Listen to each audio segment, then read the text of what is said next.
What would it be like if your entire family was massacred by the very person you loved after transmigrating into the novel you were reading?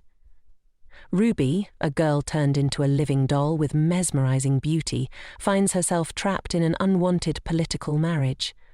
Forced into this fate by her foolish father, Pope Bora, she is to marry Isaac, the infamous eldest son of the royal family, an angelic yet demonic figure, and a knight famous throughout the North. Isaac, however, suffers from an allergy to women, making their engagement even more complicated. As Ruby faces her destiny as a tool to be manipulated by her family, the question remains, will she accept her fate, or will she rise up and find her own happiness with Prince Isaac? Follow along to see what unfolds. The story begins during a seemingly ordinary dinner. Ruby sits at the table when, like a bolt from the blue, she hears shocking news. "My dear, your father has finally found a suitable husband for you," the middle-aged man sitting opposite her exclaims with excitement. "This is Pope Bora, Ruby's foolish, non-blood father, despised by the world." Ruby's nerves leave her speechless as she stares at him. Meanwhile, Enzo, the second son of the Pope, reacts strongly. "Not again," he mutters in frustration. "It hasn't even been 3 months since she broke off the engagement." Although the Pope tries to remind his son to stay calm, Enzo adds irritably, "No matter how much you want an ally, father, you should still consider her feelings." The Pope is taken aback by his son's reaction, his eyes widening in surprise.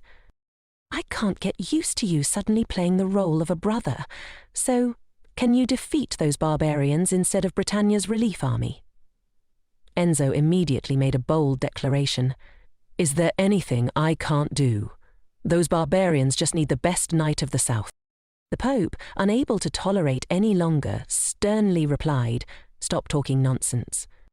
In contrast to the tense atmosphere, Ruby had already come to terms with the situation in her heart. "Whatever will be, she thought, cheerfully interrupting the argument. "So, what kind of person is he, father?" The Pope immediately answered with pride. "He's a famous figure in Britannia, the king's beloved nephew, known as the most feared knight of the north. Very handsome. You'll like him very much." Upon hearing this, Ruby protested more vehemently. "No way, father. How bad is that guy's reputation?" Ruby could never have imagined the truth, that the handsome knight would one day wipe out her entire family. Lost in thought, she suddenly heard a gentle call from behind. Her heart skipped a beat as she felt a familiar presence. "Why do I get goosebumps like this?" she wondered.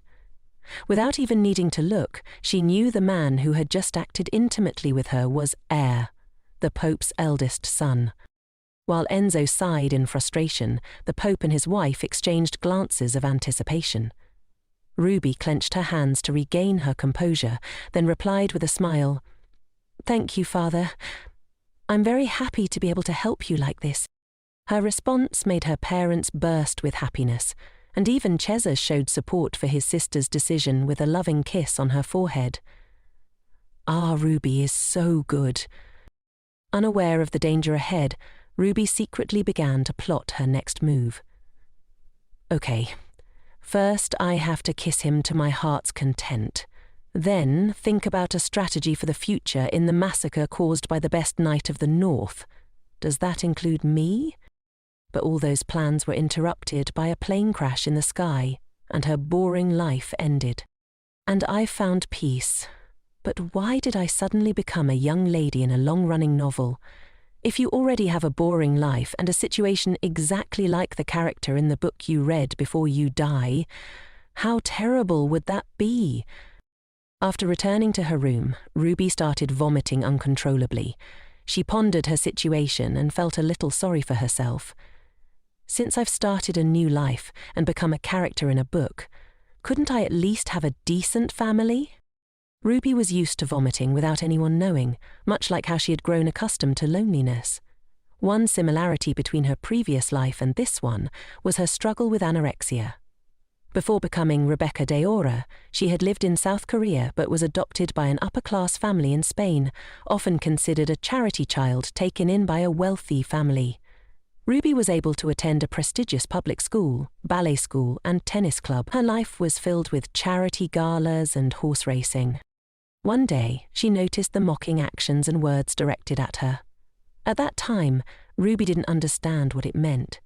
She laughed along with the other children, unaware that she was imitating their cruelty. As time passed, Ruby became able to endure being bullied to some extent. The family who had adopted her were only kind to her in front of others. Both of her adopted parents had their own lovers, and her older brother had a promiscuous lifestyle and used drugs. There was only one sister who occasionally treated her well, but she said goodbye to the world at the age of 21. Even the eldest son, whom Ruby considered the greatest, turned out to be a monster like her father. Playing the role of the perfect daughter, always bright, intelligent, and obedient, had become a natural habit for Ruby. Making mistakes meant paying the price, and that was the same in her new life. At the age of 16, Ruby found herself in a fantasy novel she had read on a novel website called Wine and the Holy Grail. She had become Rudbeckia de Borgia, the villain in that story. The general plot of the novel is set in an era where the power of corrupt priests and the Pope could pierce the sky. The gentle priests and the northern families unite to punish the king, and the Britannia family using good to overcome evil. In this world, Rudbeckia is the Pope's daughter, destined to die early, but to die at the hands of the man she marries. Rudbeckia, who had gone through many marriages as a political pawn, is the character who will marry Iske van Omerta of the Britannia kingdom. Isaac, appointed as an official knight at the age of 15, became the youngest champion at 17 after defeating monsters in battle. Later, as a holy knight, the male lead became more dignified, making the hearts of many young women in the north flutter. He annoyed Ruby's father by constantly insisting on aestheticism and preventing all future marriages. The only two women who could be close to him were his younger sister and his childhood friend, Freya. Ruby thought his attitude had changed after the death of his biological mother. The young duke and the princess had fallen in love, but the Duchess Omerta ended her own life. That day had a profound impact on the two siblings, as in a world where the souls of suicides are cursed by the gods and doomed to wander, it was considered a taboo subject. The Duchess, who was originally a princess, had committed suicide. As for Isaac, how could an arrogant man like him, who dared to challenge the king, agree to marry Rhea? It was because, if Isaac refused, his sister would have to marry Enzo. Rather than letting his sister marry a scoundrel, Isaac agreed to the marriage. Currently, the Holy See cannot deal with the barbarians invading the border because all forces are concentrated in the interior. The price for receiving support from the excellent knights held by Britannia is this marriage. But why did Isaac destroy his father-in-law's family? It was because Rudbeckia poisoned his sister. Thinking about this, Ruby grew worried. Isaac must be furious with his treacherous wife, even though it was Cesari's doing. Rumours spread about Rhea being a promiscuous villain, a spy for the Pope, and her complicated personality. Not only did she treat Isaac's sister poorly, but she also mistreated Isaac's childhood friend, Freya, treating them like servants. It has been 3 years since Ruby entered the novel, and she now understood why Rudbeckia de Borgia's personality had become so ruined. The Duchess of Romania, loved by her family, the Angel of Sistina, it was all just a staged act. Ruby's previous life had been the same. She had been cared for in the same way, just like Ruby. At the same time, Cesar suddenly appeared in front of her door. Upon seeing her brother, Ruby was startled, which made him look a little confused. "Startled?" Cesar asked, then began to express his concern. "You didn't seem to be feeling well earlier. I was worried, so I came." Although Ruby pretended to be very happy on the outside, saying, "You're so worried about me," inwardly she felt contempt. Pretending to be a caring brother again. Disgusting. He then frankly inquired, "Are you not satisfied with this marriage? You can be honest." In Ruby's mind, thoughts began to swirl. "Honestly, if I'm honest, you'd hit me, wouldn't you?" She quickly pushed the thought aside. And please, get rid of that turtle model. I said I hate turtles. Despite her inner thoughts, she softly replied, Certainly not. I don't know why, but I just feel that the north is too far away. I won't be able to see you often there. I think I'll be lonely. Jessa looked at her with a caring tone. Why lonely? You have a husband. Ruby immediately put on a languid look. What does that have to do with anything? I want to live with you forever. He stepped closer to her, stroking her head comfortingly. My honor, that the most beautiful woman in Romania only wants me. The intimate feeling between the two siblings made Ruby feel scared. Her hands acted violently, and before she realized it, the protective barrier around Ruby collapsed in an instant.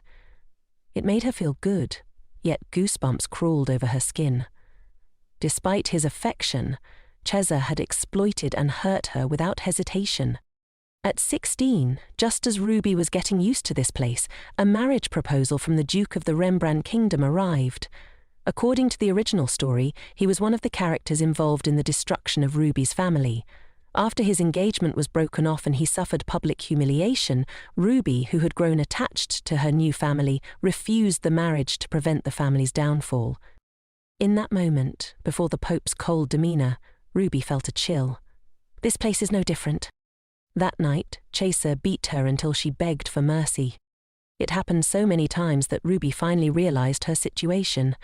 The truth is, Rhea is not his biological daughter. The woman who died right after giving birth to her, named Carmen, had been pregnant before meeting the Pope. This revelation was so similar to Ruby's previous life that she immediately grasped this way of living, like acting. Even so, isn't it too much for blood to mix with tears? Ruby tried to feign regret with teary eyes, continuing the sibling affection charade. I also feel terribly heartbroken to send you away. She then deliberately mentioned, I heard there are many devils there, making him try to comfort her. The excellent knights will give their lives to protect you, so what's there to worry about? I'll visit you as often as possible. It's not that bad. Think of it as a half trip to an interesting place. Just endure it for half a year. He won't touch you anyway, so don't worry. In her mind, Ruby kept asking herself, Are you sure that's what I'm worried about?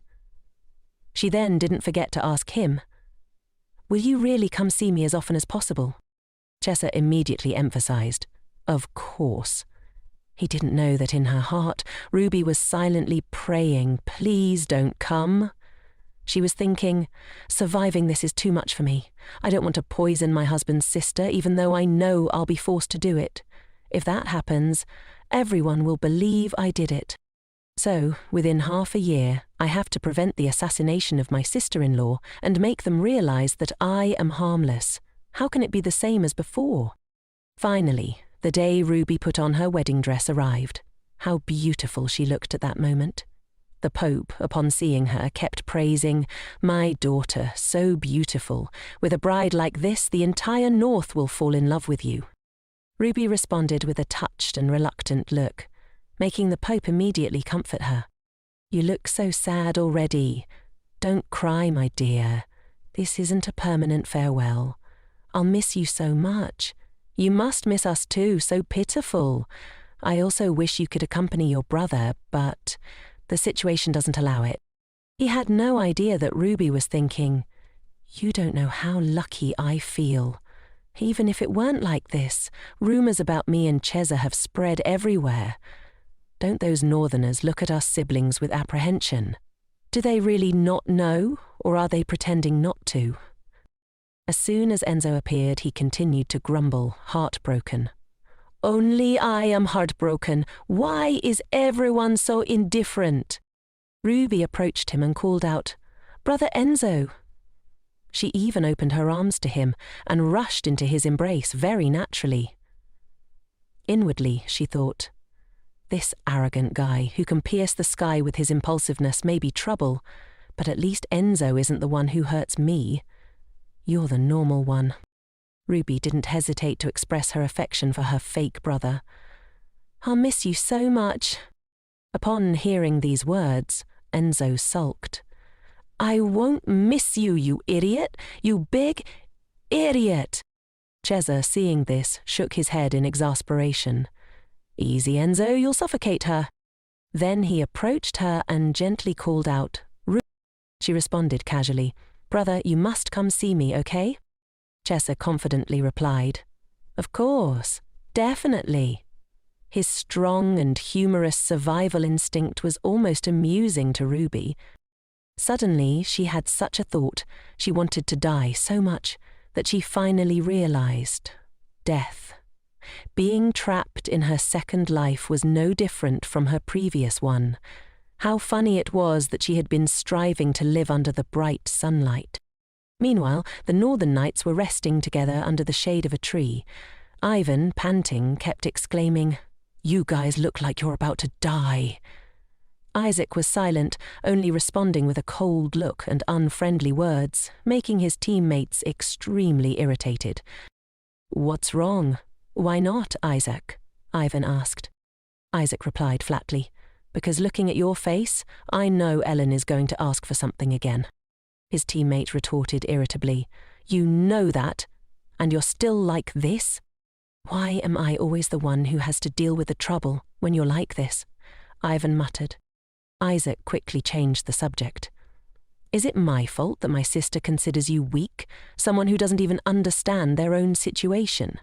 Ivan, despite his annoyance, tried to remind himself to endure. Endure, endure, he muttered, before lowering his voice. While you're like this, your bride has arrived. Although she said she didn't need you to pick her up, you should come back soon and at least have a meal together. Look at your pathetic appearance. Isaac gave a faint smile. There seemed to be quite a few people welcoming her instead. Ivan tried to persuade him further, but Isaac replied irritably, Stop babbling. Ivan couldn't bear it any longer and shouted, Yes, I'm curious. So what? I'm curious about what the famous Pope's daughter looks like in person. Is that a crime? If you're so annoyed, why don't you go and welcome her yourself? Isaac snapped. Who are you to judge me? Their argument was interrupted by another knight standing between them, shaking his head in exasperation. Here we go again, 2 peas in a pod. After a period of Cold War, Ian took the initiative to back down. Sorry, I was being harsh again, not asking any more. Isaac simply replied, Ask what? Then Ivan started rambling again. Does she look like her portrait? What's her personality like? Things like that. Aren't you curious? Contrary to his expectations, Isaac only showed indifference. Not at all, he replied, making Ivan disappointed once again and turn away. Well, she's your wife, so it's better for you to judge for yourself. You should also prepare to fulfill your husbandly duties soon, because I absolutely can't stand seeing that guy's appearance. What's his name again? I can't stand seeing that dejected look becoming a joke like that nobleman before, Isaac muttered, his question lingering. How long do you think this charade will last? Ivan could only give his assessment. Actually, probably no one believes this marriage will last forever. The bride is experienced, and you're no slouch either. I know it'd be better for you to be with Freya, but even if I said that, that guy wouldn't understand. Earlier, while escorting the bride back to Omerta, Ivan had heard something. According to Evans, who officiated the wedding in Isaac's place, the bride had suffered from seasickness the entire way, but still managed to maintain a radiant smile, just as the rumours said. Meanwhile, in another place, someone looked critically ill but was incredibly tiny. That vague statement prompted Isaac to ask again. What? Ivan sighed and elaborated. I said she's tiny. Really short, about this tall. She looks like she'll die if you glare at her with that disgusted look. Although you hate this marriage, try putting yourself in her shoes.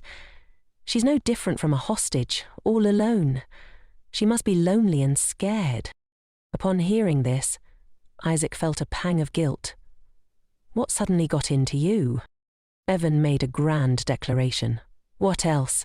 I'm a northern knight, the angel of CA. If she's becoming my comrade's wife, of course I have to go and welcome her. Isaac calmly reminded him. You said you wanted to kill the Pope. Ian quickly explained, In short, what I meant to say is, your bride's situation is unexpectedly tragic. Before Isaac could respond, a voice suddenly approached them.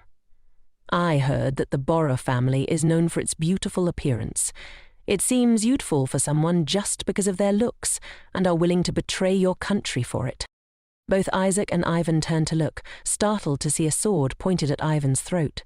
As soon as Ivan saw the culprit's face, he quickly pushed him away, then angrily questioned, "How dare you speak so disrespectfully, pointing a sword at your senior?" The young man stammered an explanation. "Because you looked so imposing, I apologize." Isaac sternly reprimanded him. "Enough. Why are you causing such a commotion?" Lorenzo, seeing Isaac's serious face, boldly proposed, "If you, Sir Isaac, divorce that Borgia woman and marry my sister, I think it would be better. But until then, please refrain from acting acquainted with my sister." Both Isaac and Ivan were taken aback by the proposal. Ivan immediately started shouting, "Make yourself understood. These kids these days, really?" Lorenzo hastily corrected himself. "I'm sorry, what I meant was, please, Sir Isaac, stay away from my sister for now.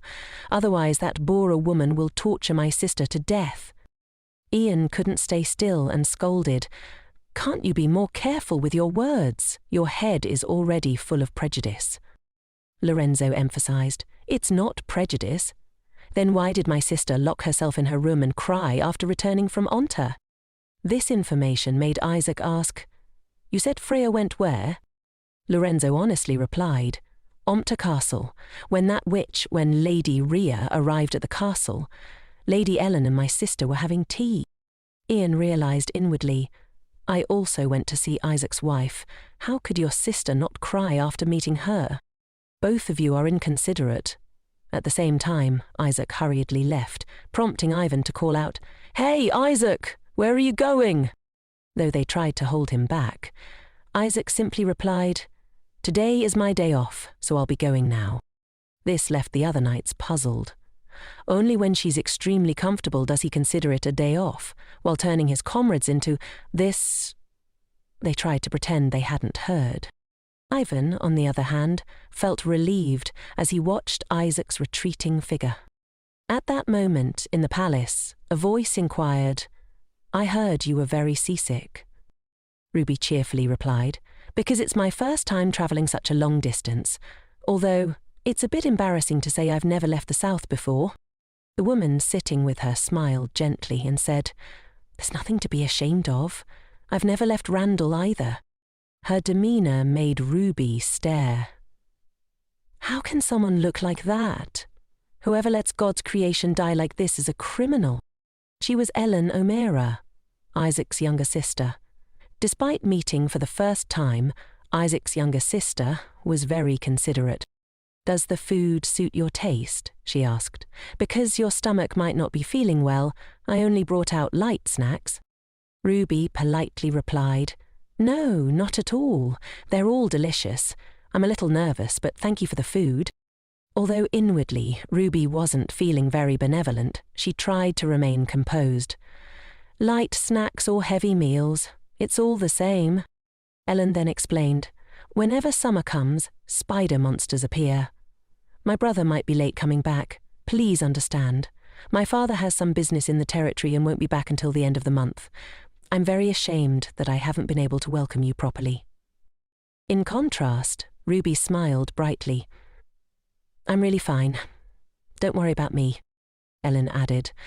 "Since my mother passed away, I've been in charge of managing the mansion, but now I will change things according to Madame's preferences. If you find anything you don't like, or anything that's inconvenient, please let me know." A thought popped into Ruby's head. "Madam?" Such a stiff way of addressing me.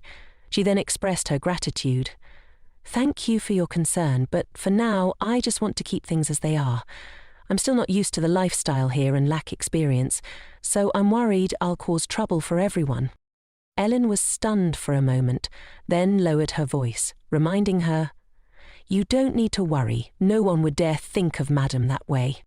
Her words made Ruby feel awkward. "That's really formal." "That wasn't what I meant," Ruby quickly added. Then she decided to speak up. "Actually, I have a favor to ask. Could you call me Ruby for the time being?" Both Ellen and the servants were surprised by the request. Ruby explained further, "Here there are only strangers to me. Though it sounds pathetic, honestly, I feel lost and scared. I don't know how to adapt. If you just act a little more friendly, I'll have more courage." Unexpectedly, Ellen replied curtly, "All right." This made Ruby stare blankly for a moment, then immediately stood up. "Really?" When Ellen confirmed yes, Ruby joyfully grabbed her hand. "Thank you."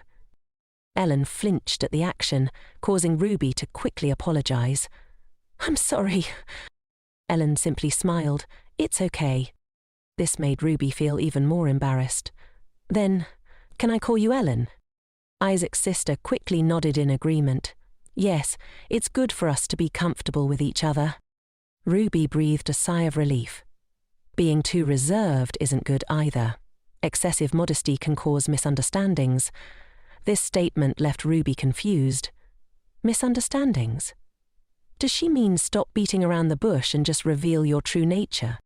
Come to think of it, Ruby realized, my appearance is really unexpected.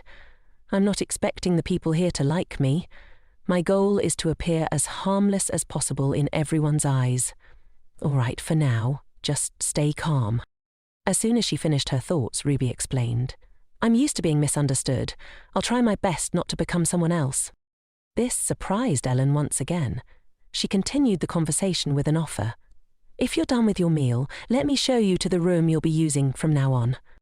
Ruby was overwhelmed by the splendor of the room as soon as she stepped inside. "Is this really my room?" Ellen quickly replied, "I tried my best to decorate it, but I don't know if you'll like it." Ruby readily admitted, "I love it. I've always wanted a room facing the sea." Ellen then decided to say goodbye. "You must be tired today. Please rest quickly in case my brother comes back later than expected." Ruby cheerfully replied, "Don't worry about me, Ellen. It just so happens that I'm sleepy too." But inside she felt incredibly happy. On the contrary, I'm even more relieved. My goal isn't my husband's love. This might even make people feel sympathetic towards me. While leaving Ruby's bedroom, the head maid gave her a piercing look. The cold made Ruby sneeze repeatedly, shivering. So cold, even if it is the north. After checking around, she discovered the fire had gone out. I heard that there are many monsters in the north, so the fire has to be lit every night. Unless someone deliberately blew it out, there's no way it could have gone out like this. Is there any kindling left? She immediately remembered the sharp gaze of the head maid from earlier. Could it have been her? Just then, a rustling sound startled her. As Ruby glanced towards the source of the sound, she discovered a monster standing behind the door. Ruby froze, staring at the monster before her. She collapsed onto the floor, facing the enormous creature. "I can't move." Only able to tremble, Ruby managed to say, "Stay away from me." The monster growled at the sight of its weak target. Ruby thought, "I have to run away, but my body won't move." The monster peered at her curiously, seeing that Ruby didn't react aggressively like other humans it had encountered. It simply continued to growl. "I told you to stay away from me," Ruby shouted again, but her voice trembled with fear.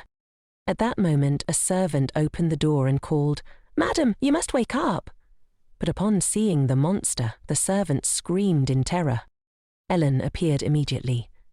With too many voices calling out, Ruby closed her eyes, unsure of what else to do.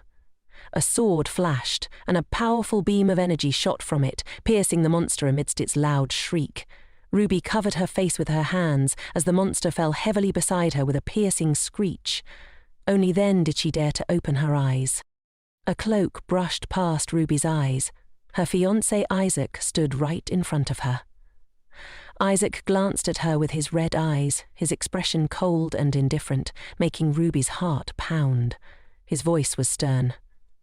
"What is the reason for this?" Ruby looked at him, confused. Isaac continued, "I asked why you put out the torch." The absurd accusation made Ruby furious. Huh? What does he think? I put it out? Ruby stammered. I didn't. Isaac seemed unconvinced. I thought you attracted enough attention without needing to do such a thing. Or is it? His voice grew colder. Is this one of the excuses you plan to use to break off the engagement later? Ruby's heart sank. She had anticipated that he would hate her, but she hadn't expected it to be this bad. At this rate, will I be all right? Isaac's expression was one of someone who'd been cheated out of 100 million, making Ruby shiver. Ellen spoke up in defense of Ruby.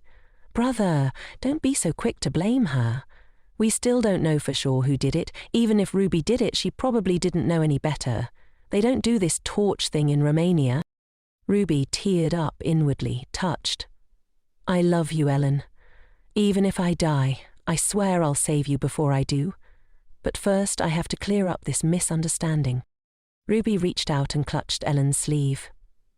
I was just cold, Isaac asked irritably. What? Can't you speak louder? Ruby fearfully explained. I said I woke up a while ago and the fire was already out. Isaac scoffed sarcastically. So, you're implying that someone else did this? Who, my sister or me? His tone was so harsh that even Ellen had to intervene. Brother, stop it, Ellen said firmly. Ruby weakly grabbed Ellen's sleeve. I'm sorry, I didn't mean it that way. Under the gazes of the Isaac siblings, Ruby softly apologized.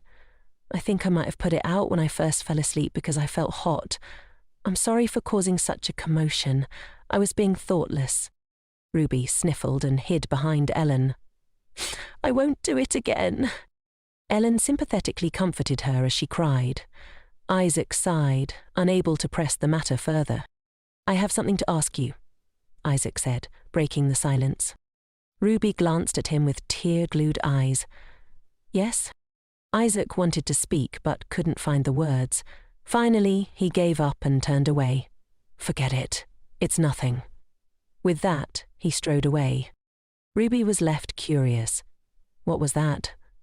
What did he want to ask me? If he's going to say something, he should just spit it out. A few hours later, at dawn, birds chirped outside the window. Ruby and Ellen were having breakfast, but Ruby was incredibly listless. She sighed inwardly, feeling exhausted.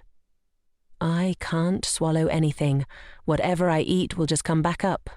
After what happened earlier, I feel nauseous and uncomfortable.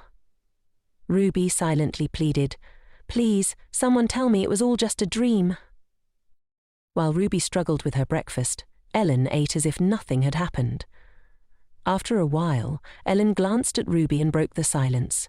Something like that won't happen again. Ruby was startled but relieved.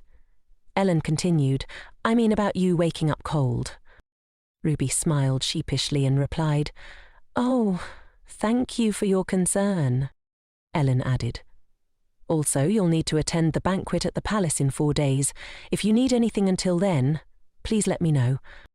Thanks to Ellen's reminder, Ruby remembered the banquet. Oh, right. The banquet. It wasn't just any banquet. It was an anniversary celebration for the king and queen's wedding, and it played a crucial role in her marriage. Ooh, I almost forgot, Ruby said. Actually, I need some help. Could you recommend a tailor? Ellen, looking slightly confused, asked, A tailor? Ruby explained. The clothes I brought are all popular styles from the South. They look too flashy for here. I've also heard that people wear lighter clothing during the summer in the North. Ellen nodded. You're right. I should have prepared them for you. How embarrassing. I'll call the tailor who usually makes my clothes. Ruby smiled gratefully at Ellen, thinking to herself, That's only natural. Everyone is betting on when I'll be cast aside. Even the servants around here are blatantly whispering and gossiping. Anyway, on that day, what I need to do is act innocent and naive. I have to be very careful to make a good impression on everyone. As Ruby thought about it, she felt discouraged. Though, for the most important person, my husband, the first impression I made was the worst possible. He always looks at me with those scary eyes. All beginnings are hard, Ruby reminded herself. There's still a long way to go. The day was beautiful with warm sunshine. Ruby carried a basket of fresh fruit and thought, "I've found the place. He probably won't hit me today, right?" She had decided to wear something casual but still beautiful, aiming to make a more approachable appearance. The only reason I had to ask Ellen for help and come to this temple is to understand my husband's personality. Her ultimate goal was clear in her mind. I must not die at his hands. She felt like a rabbit fleeing from a ferocious grey wolf. Clenching her fists with determination, she thought, if so, I must appear as harmless as possible.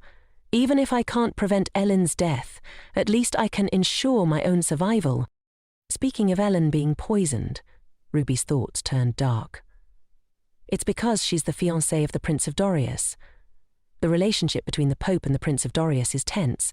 The origin of the assassination attempt on the family is an open secret, so everyone will definitely suspect us. In that situation, it would be absurd for us to risk poisoning her.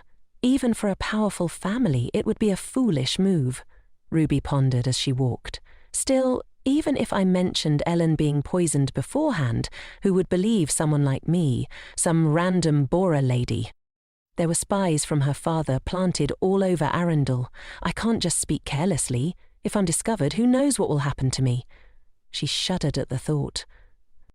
Soon, Ruby arrived at the knight's training ground. As she peeked in, a knight spotted her and tilted his head. "Who's there?" he called out. Ruby jumped at his voice. The newcomer was a blonde young man. He recognized her immediately. "Ah, isn't that Lady Ruby? Greetings." Ruby recognized him too. He, one of the escorts from Elmoport yesterday. She nodded politely in response. "Oh, it's you. I apologize for my rudeness," Ruby said. Ivan waved his hand dismissively. "Of course you wouldn't know, but what brings you here?" Ruby blushed, hesitating. "Well, I heard my husband is here." Ivan turned his head in dismay, trying to hide his reaction. Why? She came looking for Isaac? He chuckled and said, "That bastard." "Oh, wait, you came to see Isaac?" Ruby nodded. Ivan beamed at her. "Then please wait here for a moment, madame." He turned away and called out loudly, "Hey, Hayek, your wife is looking for you. Hey, didn't you hear me? Your wife is here." The others heard him too. "Who? Wife? Lady Ruby?" they murmured. Ivan, gesturing exaggeratedly, added, Hey, get lost. Do I need to teach you all a lesson?" The hint of violence in his words widened Ruby's eyes. So he's someone whose words and face don't match, she thought. A moment later, Isaac appeared behind Ruby. "What are you doing here?" She turned around in surprise. Today, Isaac was only wearing simple training clothes. Ruby clutched the fruit basket awkwardly and stammered, "Well..." What made her so embarrassed was that the men in the courtyard were hiding and eavesdropping. Why are they all hiding back there, making such a fuss, she thought, trying to muster her courage. "This morning I was worried I had upset you, so I..." Isaac snorted in annoyance, waving his hand dismissively. "I'm fine. You see that I'm fine, so go back." Seeing him about to leave, Ruby quickly grabbed his sleeve. "Wait," she blurted out. But in her haste, she didn't control her strength, knocking over the fruit basket in her hand. The contents spilled onto the ground between them. Ruby froze, inwardly screaming, "No! My snacks! Ellen said they were precious." She hurriedly sat down and began picking up the scattered fruit. "No, according to the 3C rule, it's still edible." Isaac's voice rang out, "What are you doing?" Ruby froze again, suppressing her rising frustration. Shouldn't I be the one asking that? "Don't you have eyes?" Ruby thought bitterly, but outwardly she obediently said, "I'm sorry, I was going to bring these to you." Isaac crossed his arms and looked at her coldly. "Who asked about that?" "I asked why you're picking up things that have fallen on the ground." Ruby almost threw the fruit at him. "Then pick it up for me, fine," she thought, but instead, tears welled up in her eyes. She sobbed and wiped them away, saying, "I'm sorry for bothering you. I came here to clear up the misunderstanding." Inwardly, Ruby praised herself. I could aim for the Best Actress Oscar, couldn't I? Isaac chuckled. What misunderstanding? She answered honestly. The misunderstanding that I'm already looking for an excuse to break off the engagement. Of course you'd think that. It's also obvious that you hate me. But... Isaac interrupted with a smile. Who said that? Who said I hate you? Ruby looked at him in surprise. I mean, it seems like you hate me. Isaac immediately denied it. No, I don't hate you. Her expression changed, her eyes filled with anticipation. Really? Ruby realized her tears might have backfired, so she quickly shifted her strategy. Her eyes sparkled with joy. Really? In her gaze, Isaac's image seemed to glitter, full of hope. This time, Isaac didn't answer, and the air grew thick with tension. Ruby worried inwardly. Did I overdo it with the tears? Isaac rubbed his head in frustration. Damn it, what am I doing? Seeing his conflicted expression, Ruby cheered inwardly. So that's how it is. But on the surface, she continued to feign sadness and softly apologized. I was determined to risk it all, and to get this reaction is such a relief. Unexpectedly, Isaac sat down and began helping her pick up the fruit. He handed them to her, saying, I don't need this. Don't do such pointless things again. Ruby stared at him, startled, but Isaac continued. I'll say this beforehand so you don't misunderstand. Even if this charade ends today, I don't care. But I can't stand watching someone act so foolishly, so stop trying to play games with me. Did you write me a letter telling me to come home quickly? Isaac asked, turning around and leaving before Ruby could respond. Ruby blinked, wondering. So my husband didn't even notice this pitiful act. What's going on? It seemed he wasn't the type to give in just because someone cried. Still, Ruby thought she had glimpsed a loophole. Whether we're arguing, or he's playing mind games with me, he still sees me as a child. If it's obvious and trivial, he probably won't feel suspicious. With sudden resolve, Ruby stood up abruptly.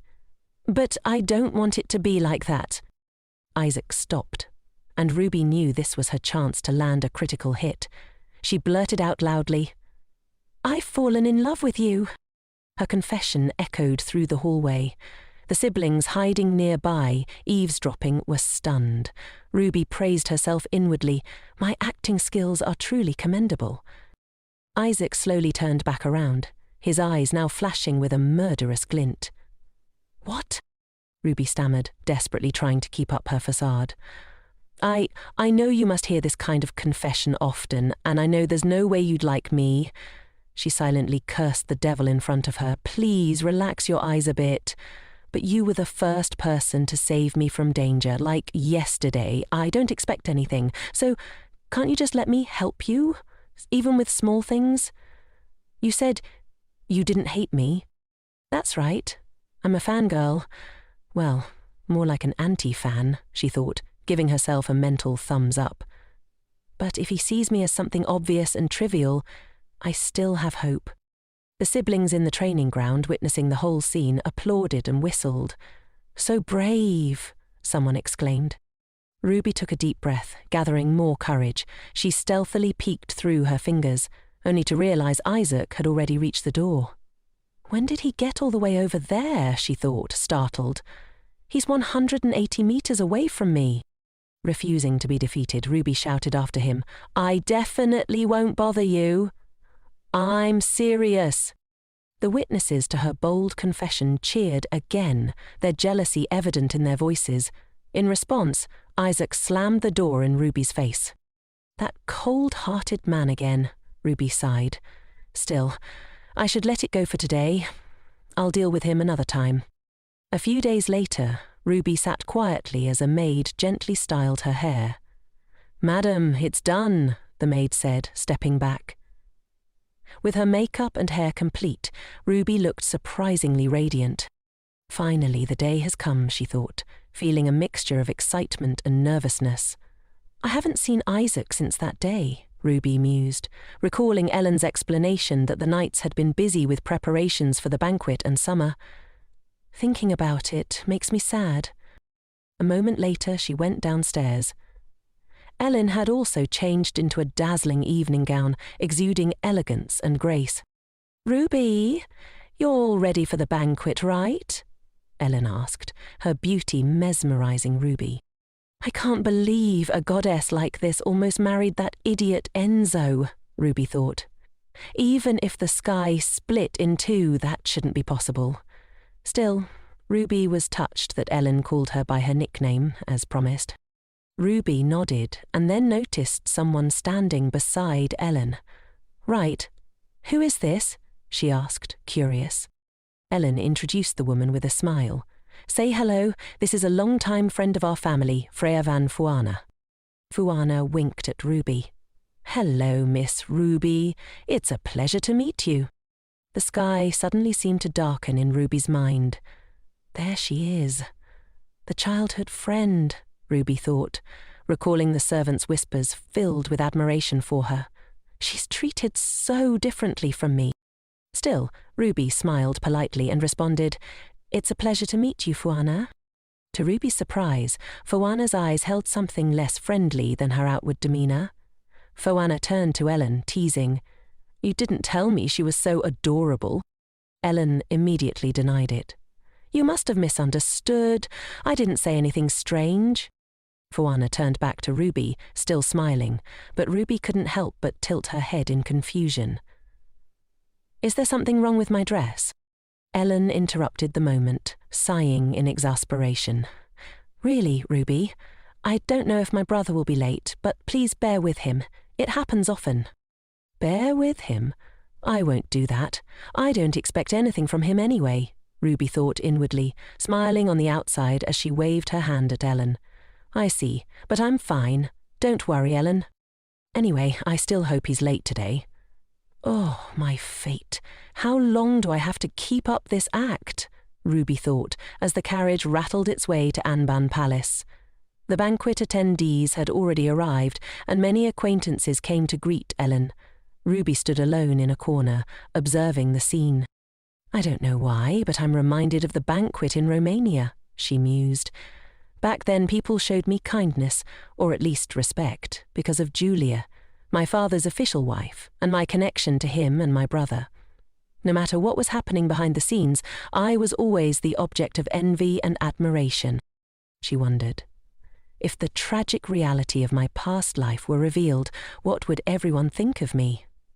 How would they trample on me? It's ironic that I used to fear that the most, but now, standing between these model-like people makes me feel like a child. Am I still the shortest one here? Suddenly, someone approached Ruby.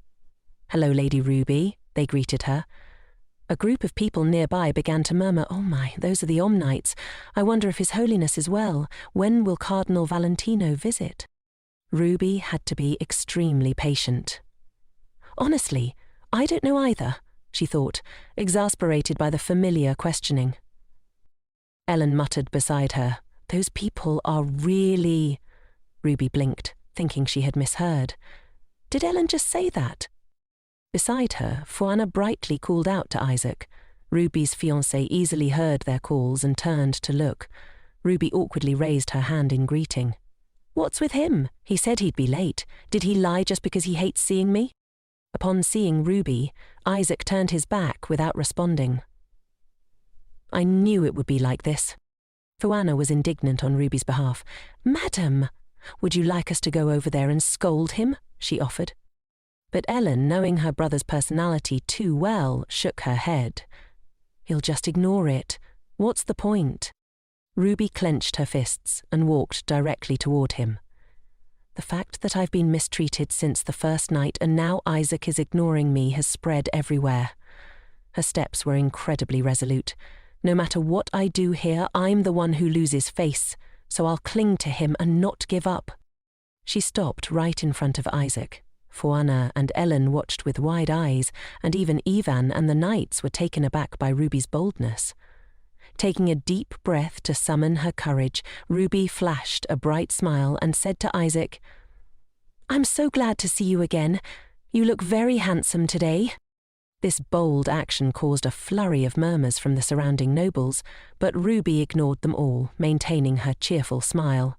What did they expect me to caress his cheek? Even if I'm desperate, I'm not that lacking in fans. Isaac didn't seem pleased. He coldly turned away, saying, "Madam, you are both insensitive and tactless." Ruby bowed her head in embarrassment. "I'm sorry for interrupting like this, but if I didn't—" Isaac abruptly cut her off. "You clearly said you wouldn't be a nuisance." Ruby gasped and covered her mouth dramatically. "Oh my goodness, you remember? You were listening to me?" Her exaggerated reaction caught him off guard. "What?" he muttered, surprised. Ruby brightened considerably. "Thank you, but rest assured I absolutely won't be a nuisance to you anymore. I'll just quietly observe you." With that, she waved goodbye. "Is that enough? I need to escape quickly." But before she could leave, Isaac grabbed her shoulder and pulled her back. He leaned in, his voice tense, and asked, "Say that again. What do you mean by quietly?" Ruby, startled, replied, "I said I'll quietly follow you, like trailing you without you knowing." Isaac growled, "Do you want to die?" Shaking her head fearfully, she stammered, "No, that's not it. What's going on? Did I step on a landmine?" She could feel the pressure of his grip tightening on her shoulder, his strength unconsciously overpowering her. "Then why did you do that?" he demanded, still angry. This time, Ruby didn't have to act to shed tears. It hurt. "I said it hurts," she whimpered, trying to explain. "I just wanted to watch you. Because I don't want to be a nuisance, that's all." Does he know I was planning to assassinate him? She wondered in distress. Isaac's expression remained hard, but he sighed, his frustration evident. "That's clearly an assassination attempt," he muttered. Just then, Ian appeared beside them, speaking up on Isaac's behalf. "Miss Ruby, that's quite a dangerous act." Ruby blinked in confusion. "What do you mean?" Ian elaborated. "He's not foolish enough to mistake his own wife for an assassin. But the North is an extremely dangerous place. Our physique is different from other knights. When we pursue demonic energy or creatures, we have to maximize our divine power and sword aura. If you were nearby, we wouldn't be able to distinguish you from a demonic creature. You could lose your life." Ruby's eyes widened in realization. "So that's why," she thought. "When the holy knights maximize their sword aura and divinity, it puts them in a state of extreme excitement. That explained Isaac's behavior. That's quite something." "But I didn't want to follow him to an unsafe place," Ruby said dejectedly. "I almost caused trouble. I'm sorry. I'm from the south, so I didn't know." Ian stammered, quickly reassuring her. "Don't say that. It's natural not to know, isn't it?" Because she spoke without thinking, Ian decided to let it slide. That bastard, Isaac. Ruby thought to herself. She promised, "Don't worry, I absolutely won't make things difficult for you." Ellen, always the practical one, instructed her brother, "You have to let us know when there's a change in your schedule." Fwana chimed in. "That's right, you could drop by our place too. Don't you appreciate it when we beauties wait for you?" Isaac had remained silent until now, and Ruby felt a flicker of annoyance. "What's with this atmosphere, you stingy man? Stop it." However, Isaac's reaction this time was interesting. She thought he would just scoff and leave like last time. Isaac had just opened his mouth to say something when a servant interrupted, announcing the arrival of His Majesty the King. Trumpet sounds filled the hall as the Emperor slowly entered with his consort. Ruby set aside the matter and turned to greet them. The Emperor approached Ruby first. "Miss Ruby," he said warmly. She curtsied politely. "Your Majesty," she greeted. The Emperor expressed his gratitude. "Thank you for coming all this way." Ruby humbly replied, "I should be the one thanking your Majesty." The Emperor, clearly satisfied with her response, laughed heartily before addressing Isaac. "This brat rarely attends my banquets. Indeed, he's more well-behaved after getting married, isn't that right, Sir Isaac? Isaac fearlessly retorted, "Doesn't the apple fall far from the tree?" The Emperor's smile vanished. "You just had to say it out loud, didn't you?" Isaac quipped back, "Whose fault is it for harbouring secrets? Just accept your fate." But he didn't forget to throw a cold glare at Ruby, who stood beside him unbothered. Then he turned his back to her again. Ruby shrugged. There he goes again. His grumpy personality really suits him. The young ladies nearby giggled and whispered amongst themselves. This was exactly what Ruby wanted. Yes, mock me all you want. I'm the fool who smirks even when abandoned by her husband. The Emperor angrily pointed at Isaac. If he weren't Isis's son, he'd be dead for sure. The consort chuckled softly, soothing the Emperor. Calm down, Your Majesty, you'll frighten the lady. Just then, Ruby noticed a little girl fidgeting behind the consort. The adorable child blinked up at her, and the consort, noticing her gaze, gently pushed the little girl forward. Princess, staring like that is rude. You must greet her properly. The little girl brightly and obediently greeted Ruby.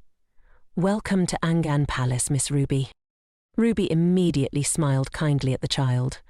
Thank you, Princess Arian, she said, her heart melting at the cuteness. So adorable.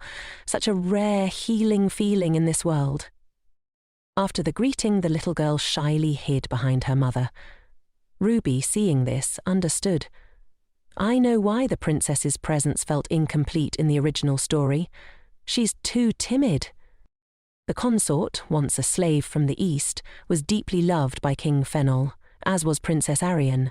However, the king couldn't give his child, who bore the distinct characteristics of a heretic, the same status as the other princesses. Moreover, Arian had Isaac as her cousin. Therefore, within the nobility, Arian would forever be considered an outsider. Whether in this world or the other, she would always feel like an outcast. Ruby didn't exactly empathize with Arian, but she couldn't help but notice the fear in her eyes.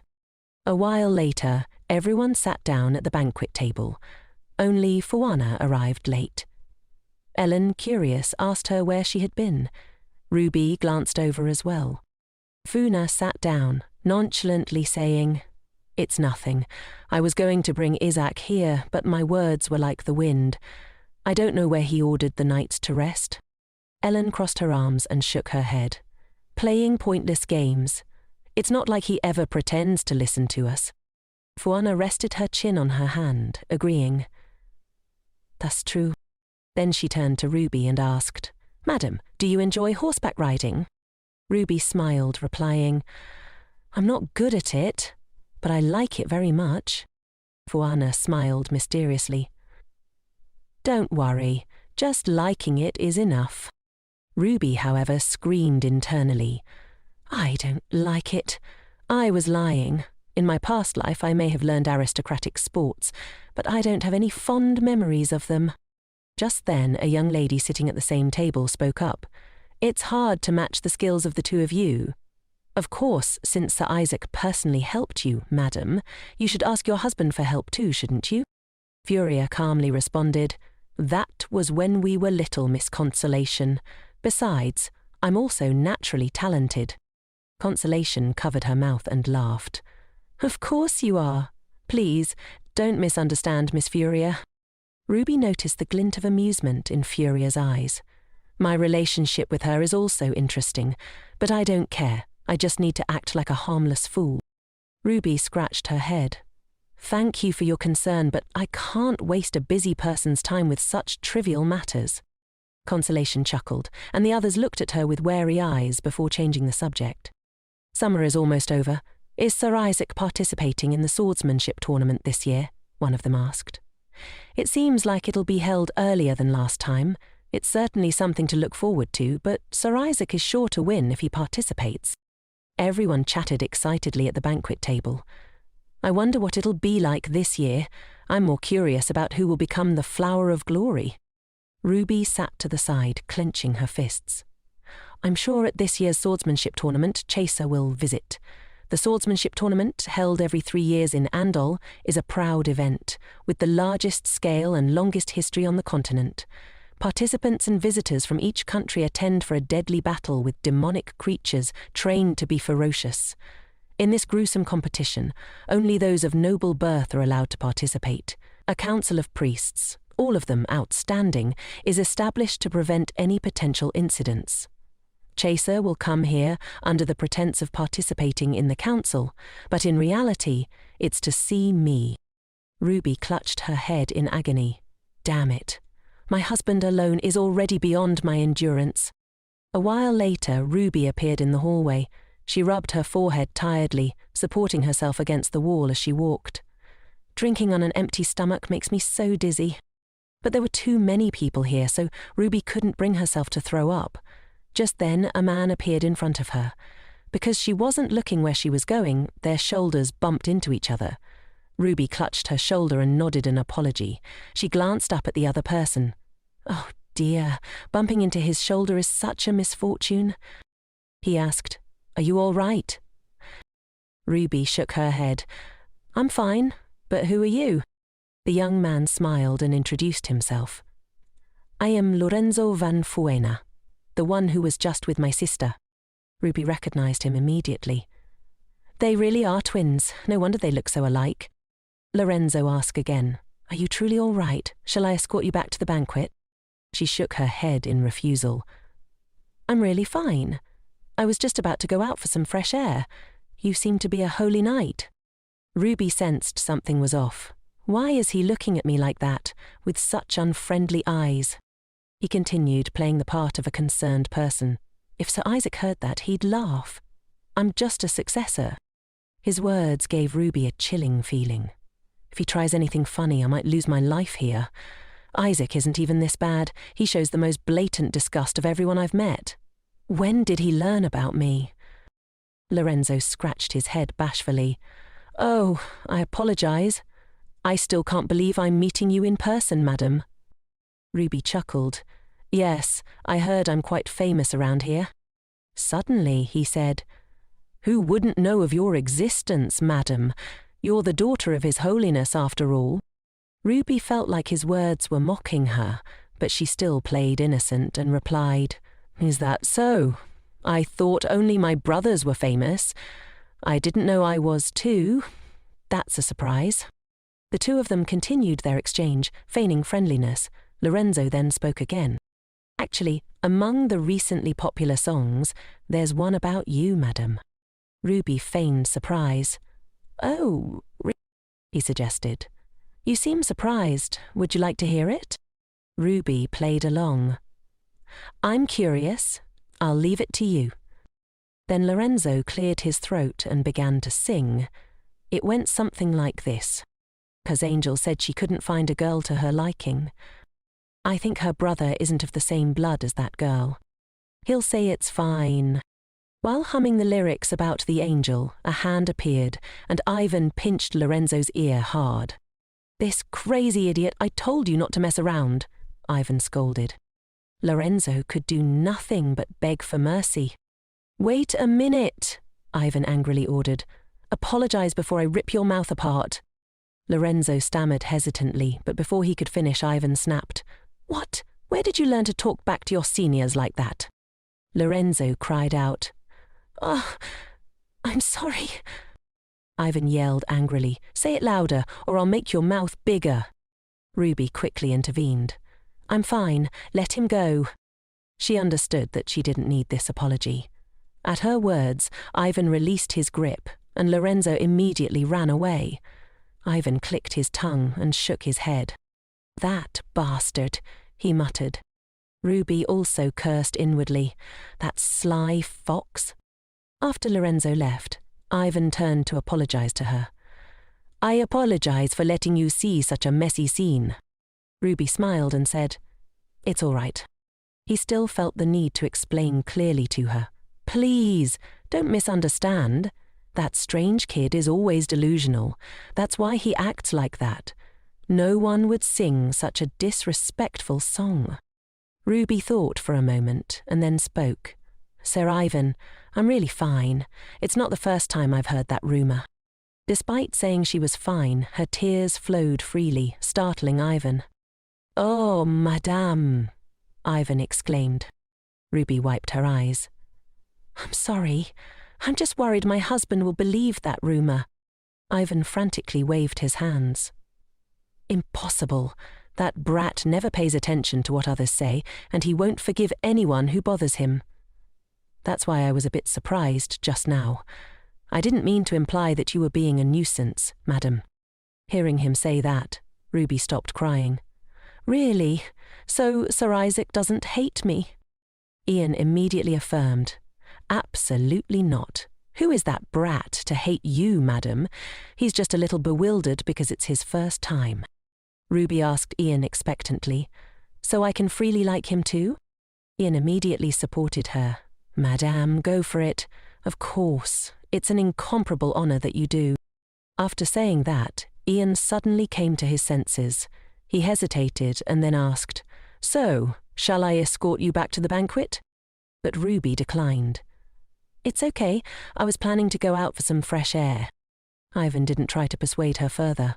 I understand. If that brat shows up again, you must tell me. Ruby smiled and replied, Thank you, Sir Ivan.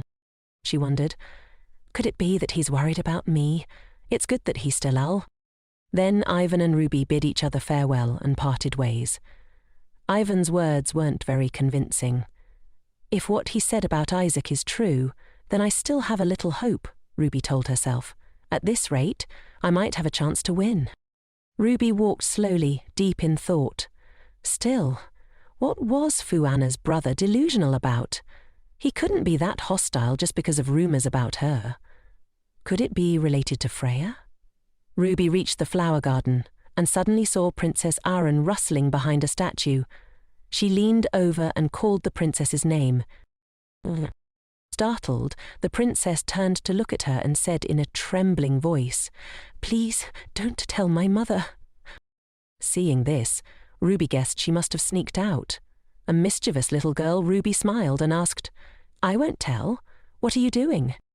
Aren looked at her fearfully, not daring to answer. The princess eyed her with suspicion. Ruby forced a smile, thinking, the princess is so cautious. She slowly approached the girl, thinking, yes, I'll go another way so as not to disturb the princess. Aren hesitated for a moment and then said, You shouldn't be here alone. Ruby asked in surprise, Why? Aren replied, I heard that two people have to be together for love to come true. Ruby stood frozen, her face helpless as she imagined.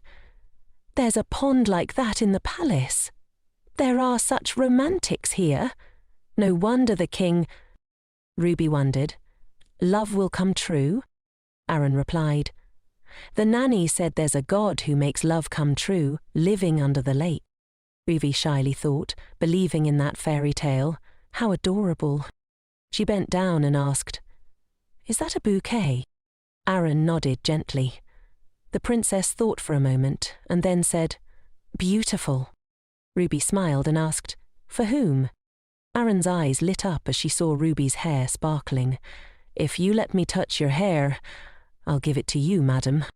Ruby held her hair and smiled, thinking, she must think my hair is like a toy. That's how it is at this age. She pointed her hair toward the girl and said, Touch it all you want. Aren replied awkwardly, Not now, later. Ruby replied, Yes, any time. Suddenly, Isaac appeared from behind calling Ruby's name, making her jump. Isaac's handsome face slowly emerged in the dim moonlight. Ruby froze in fear, thinking, Why does he always appear behind me? But then Aren's hand suddenly grabbed her dress. Ruby glanced down and saw the princess hiding behind her, trembling with fear. She wondered what was happening.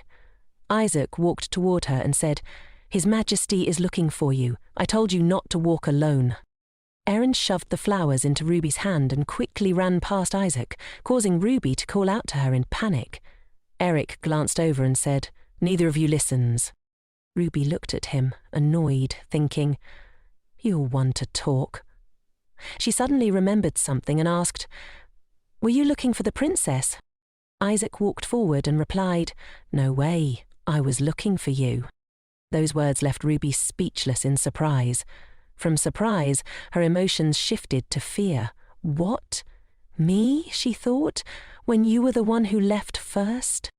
Her voice trembled as she spoke. "Why?" Ruby saw Isaac approaching faster and faster. Fearfully, she thought, "Wait, please don't come any closer. Are you going to interrogate me because you couldn't find me?" She closed her eyes tightly, thinking, "All right, I'll just save him later." Suddenly, Isaac asked, "What are you doing?"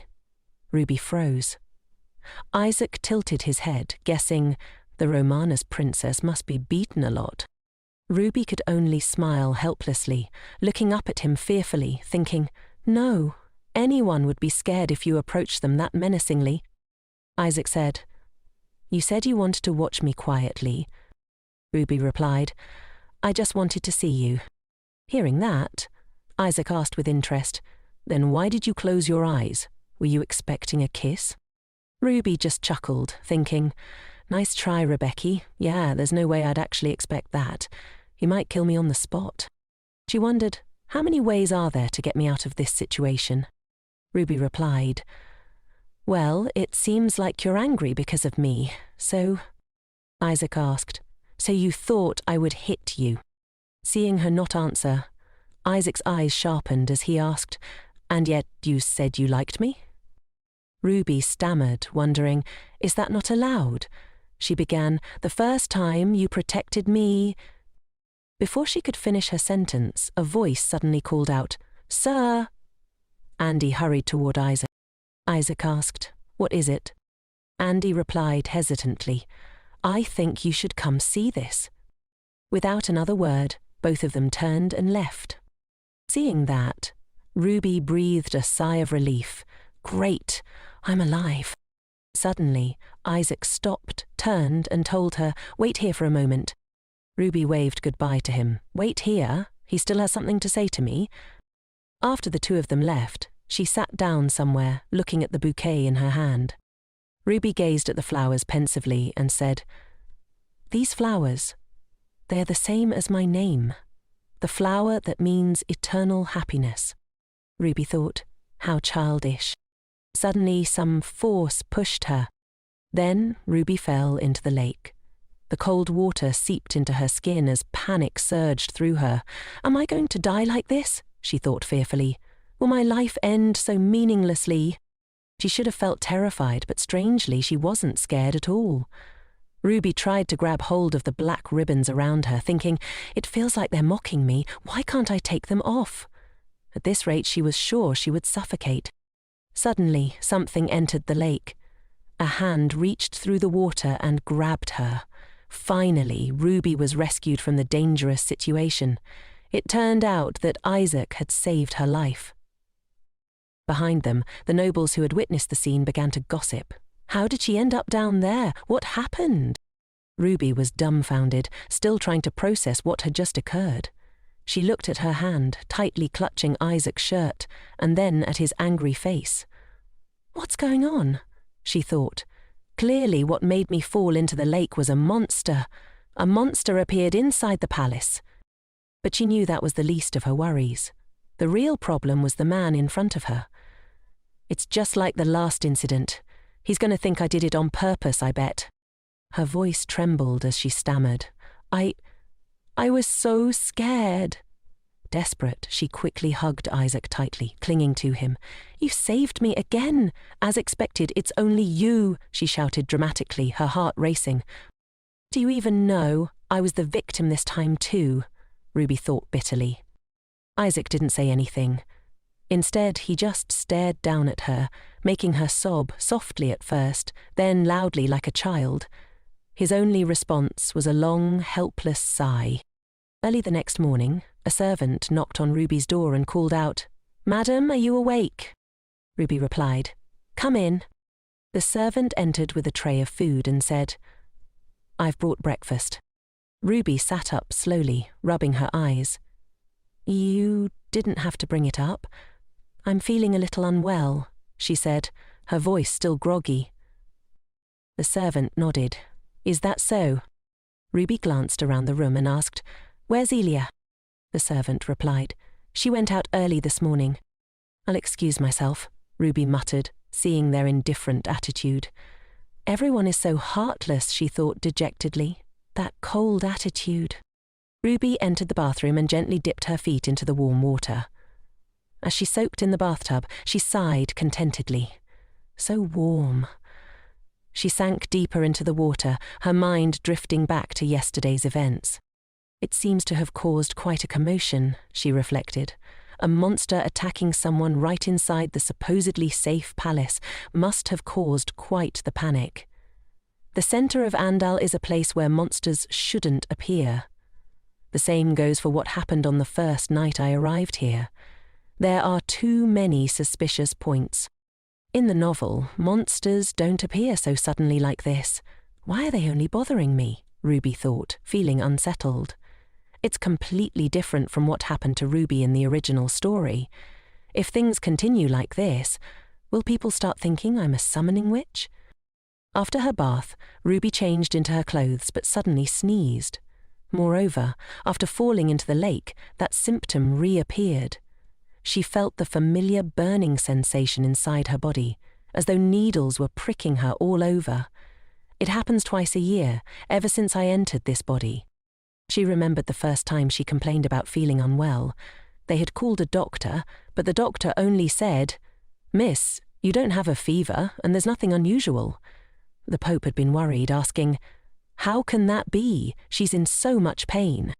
The doctor had apologized helplessly. "I'm sorry, Your Holiness, but I don't know what the problem is."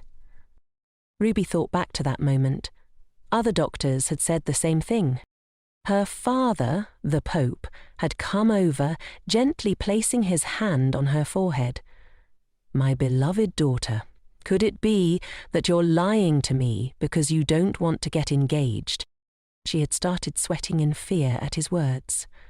"Since then, I've had to endure it. I'm used to enduring it anyway, and the symptoms only last a few days. I can bear with it a little longer," Ruby decided. "Otherwise, that husband of mine will think I'm playing tricks. There's no need to call a doctor." Even so, since she had been lying down all morning, she felt a little better now. But one thought lingered in her mind. Speaking of which, why did he tell me to wait back there? Whatever the reason, it's unexpected for someone like him to say that, Ruby thought, remembering Isaac's words, "Wait here for a moment." She sighed helplessly. He must have forgotten because of the monster. "When water fills, you have to sail the boat," she told herself, gently opening the door. Suddenly she noticed two guards standing outside, their expressions serious. "They look scary," Ruby thought, staring at them. One of the guards asked hesitantly, "Do you need anything, madame?" Ruby smiled politely and replied, "Sorry to bother you, do you know where my husband is?" The guard hesitated, avoiding eye contact. Ruby could tell he wasn't going to answer and sighed inwardly. "Right. How could you tell me that?" The two guards exchanged troubled looks. "Scene change, Elmoport." Ruby smiled graciously and said, "Thank you. I won't forget your kindness."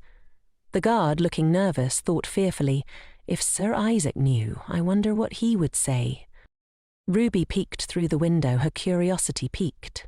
"So he's here. What's he doing?" she thought. Probably an important meeting. Inside the room, a young man held a beer mug, his face flushed with excitement as he exclaimed, "Drink another mug? Day drinking is the best." Ruby observed the scene before her with a heavy heart. Like hell. Look at them. Are they really knights? She frowned. But it has to be like this. Life is hard anyway. My husband. She scanned the room for a while until she finally spotted her husband. Her eyes rested on him, and she sighed. The problem now is how to approach him, she muttered to herself. That arrogant... Suddenly a voice startled her. "Who are you talking about?" Ruby spun around and locked eyes with the young man. She thought, "Who is he?" Her heart jumped when Andy suddenly appeared, startling her so much that it felt like her heart might leap out of her chest. Ruby carefully observed Andy for a moment, thinking, I've seen him somewhere before. The person who went to find Isaac by the lake that day. Isn't it him? Andy apologized shyly. I thought Madam was secretly following, so I... Ruby gave him a judging look. Following me for that reason? How strange, she thought. Even so, he doesn't give off the same strange hostile feeling as Lorenzo. Andy, looking anxious, asked, Are you feeling better? Ruby smiled and replied, I'm fine now, thank you. Andy smiled in relief, and Ruby thought to herself, He looks like a puppy. Then he introduced himself shyly. I'm Sir Isaac's attendant. Ruby replied cheerfully, I thought so. How long have you been working for him? Andy answered, Just recently. The previous attendant caused trouble, so I was lucky enough to replace him. Ruby asked in surprise, Caused trouble? He explained. He sang an obscene song in front of Sir Isaac. She remembered instantly. Could it be the song Lorenzo sang? Wait, does he also want to visit because of me, like Lorenzo? Ruby thought. Andy wondered aloud. But why is Madam hiding here? Ruby, caught off guard, thought, Isn't it obvious? After a moment, she replied, It's not like I came to see Isaac. I just missed him so much, so I stopped by for a bit. Andy smiled and said, I understand. He looks best from afar, right? But Sir Isaac is very gentle with his wife, isn't he? He'd definitely be sad if he knew you came but didn't come to see him. Ruby forced a smile, thinking, what does gentle mean in your dictionary? She imagined Isaac looking at her with contempt, saying, That's sad, which made her wonder, does a cold-blooded person like him even know sadness? Or is Andy so beaten down by Isaac that something's broken? Ruby replied shyly, Is that so? Andy made an X with his hands and said, He's not the type to beg a woman to wait for him. Her voice trembled as she said, Beg? Andy replied awkwardly, Don't tell him I said that. He'll kill me. Hearing that, Ruby thought dejectedly, He really does get beaten a lot. She whispered, But what are you all doing here? Andy whispered back, Lately, monsters have been appearing frequently, like the incident at the palace. The other day, before Andy could finish, Isaac suddenly appeared from behind and said, Why don't you just lie down flat? Both Ruby and Andy turned around, screaming in surprise. Andy stammered, Sir Isaac, flustered, exclaimed, Whose husband is this perfect? Andy cheerfully chimed in, You're absolutely right. Suddenly Ivan appeared and said, Is that Madam? I thought Andy was hiding here with someone to badmouth us. Ruby, feeling awkward, thought, Do they do a lot of bad things? They even worry about that? Andy, looking shy, said, I'll excuse myself. Ruby forced a smile and greeted, Hello, Sir Ivan. Ivan replied, Are you feeling better? I was worried you'd be shocked after what happened at the lake. She responded softly, Thank you for your concern. Ivan said, It's what I should do. Did you come to see this brute? He pointed at Isaac, whose face remained cold since he discovered Ruby had been secretly following him. Ruby, feeling annoyed, thought, Why hasn't he changed at all? She then replied, I'm sorry, I didn't mean to disturb you, but I wanted to thank you for yesterday. Van joked, This guy should be the one thanking me. Thanks to me, he had the honor of saving Madam, right? Isaac replied coldly, It was only natural. Ruby stammered, Of course it was. If I died, it would be very troublesome for you all. Isaac, not understanding, asked back, What?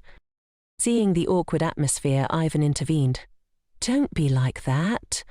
Would you like to have lunch with us? This guy would be happy too. Ruby wondered, Is it all right if I go? I'm afraid I'll interrupt your conversation. Ivan cheerfully replied, Not at all. What interruption? Madam can do as she pleases. Suddenly, Ian called her name anxiously. Blood was flowing from her nose, but she didn't seem to notice at first. What? She asked.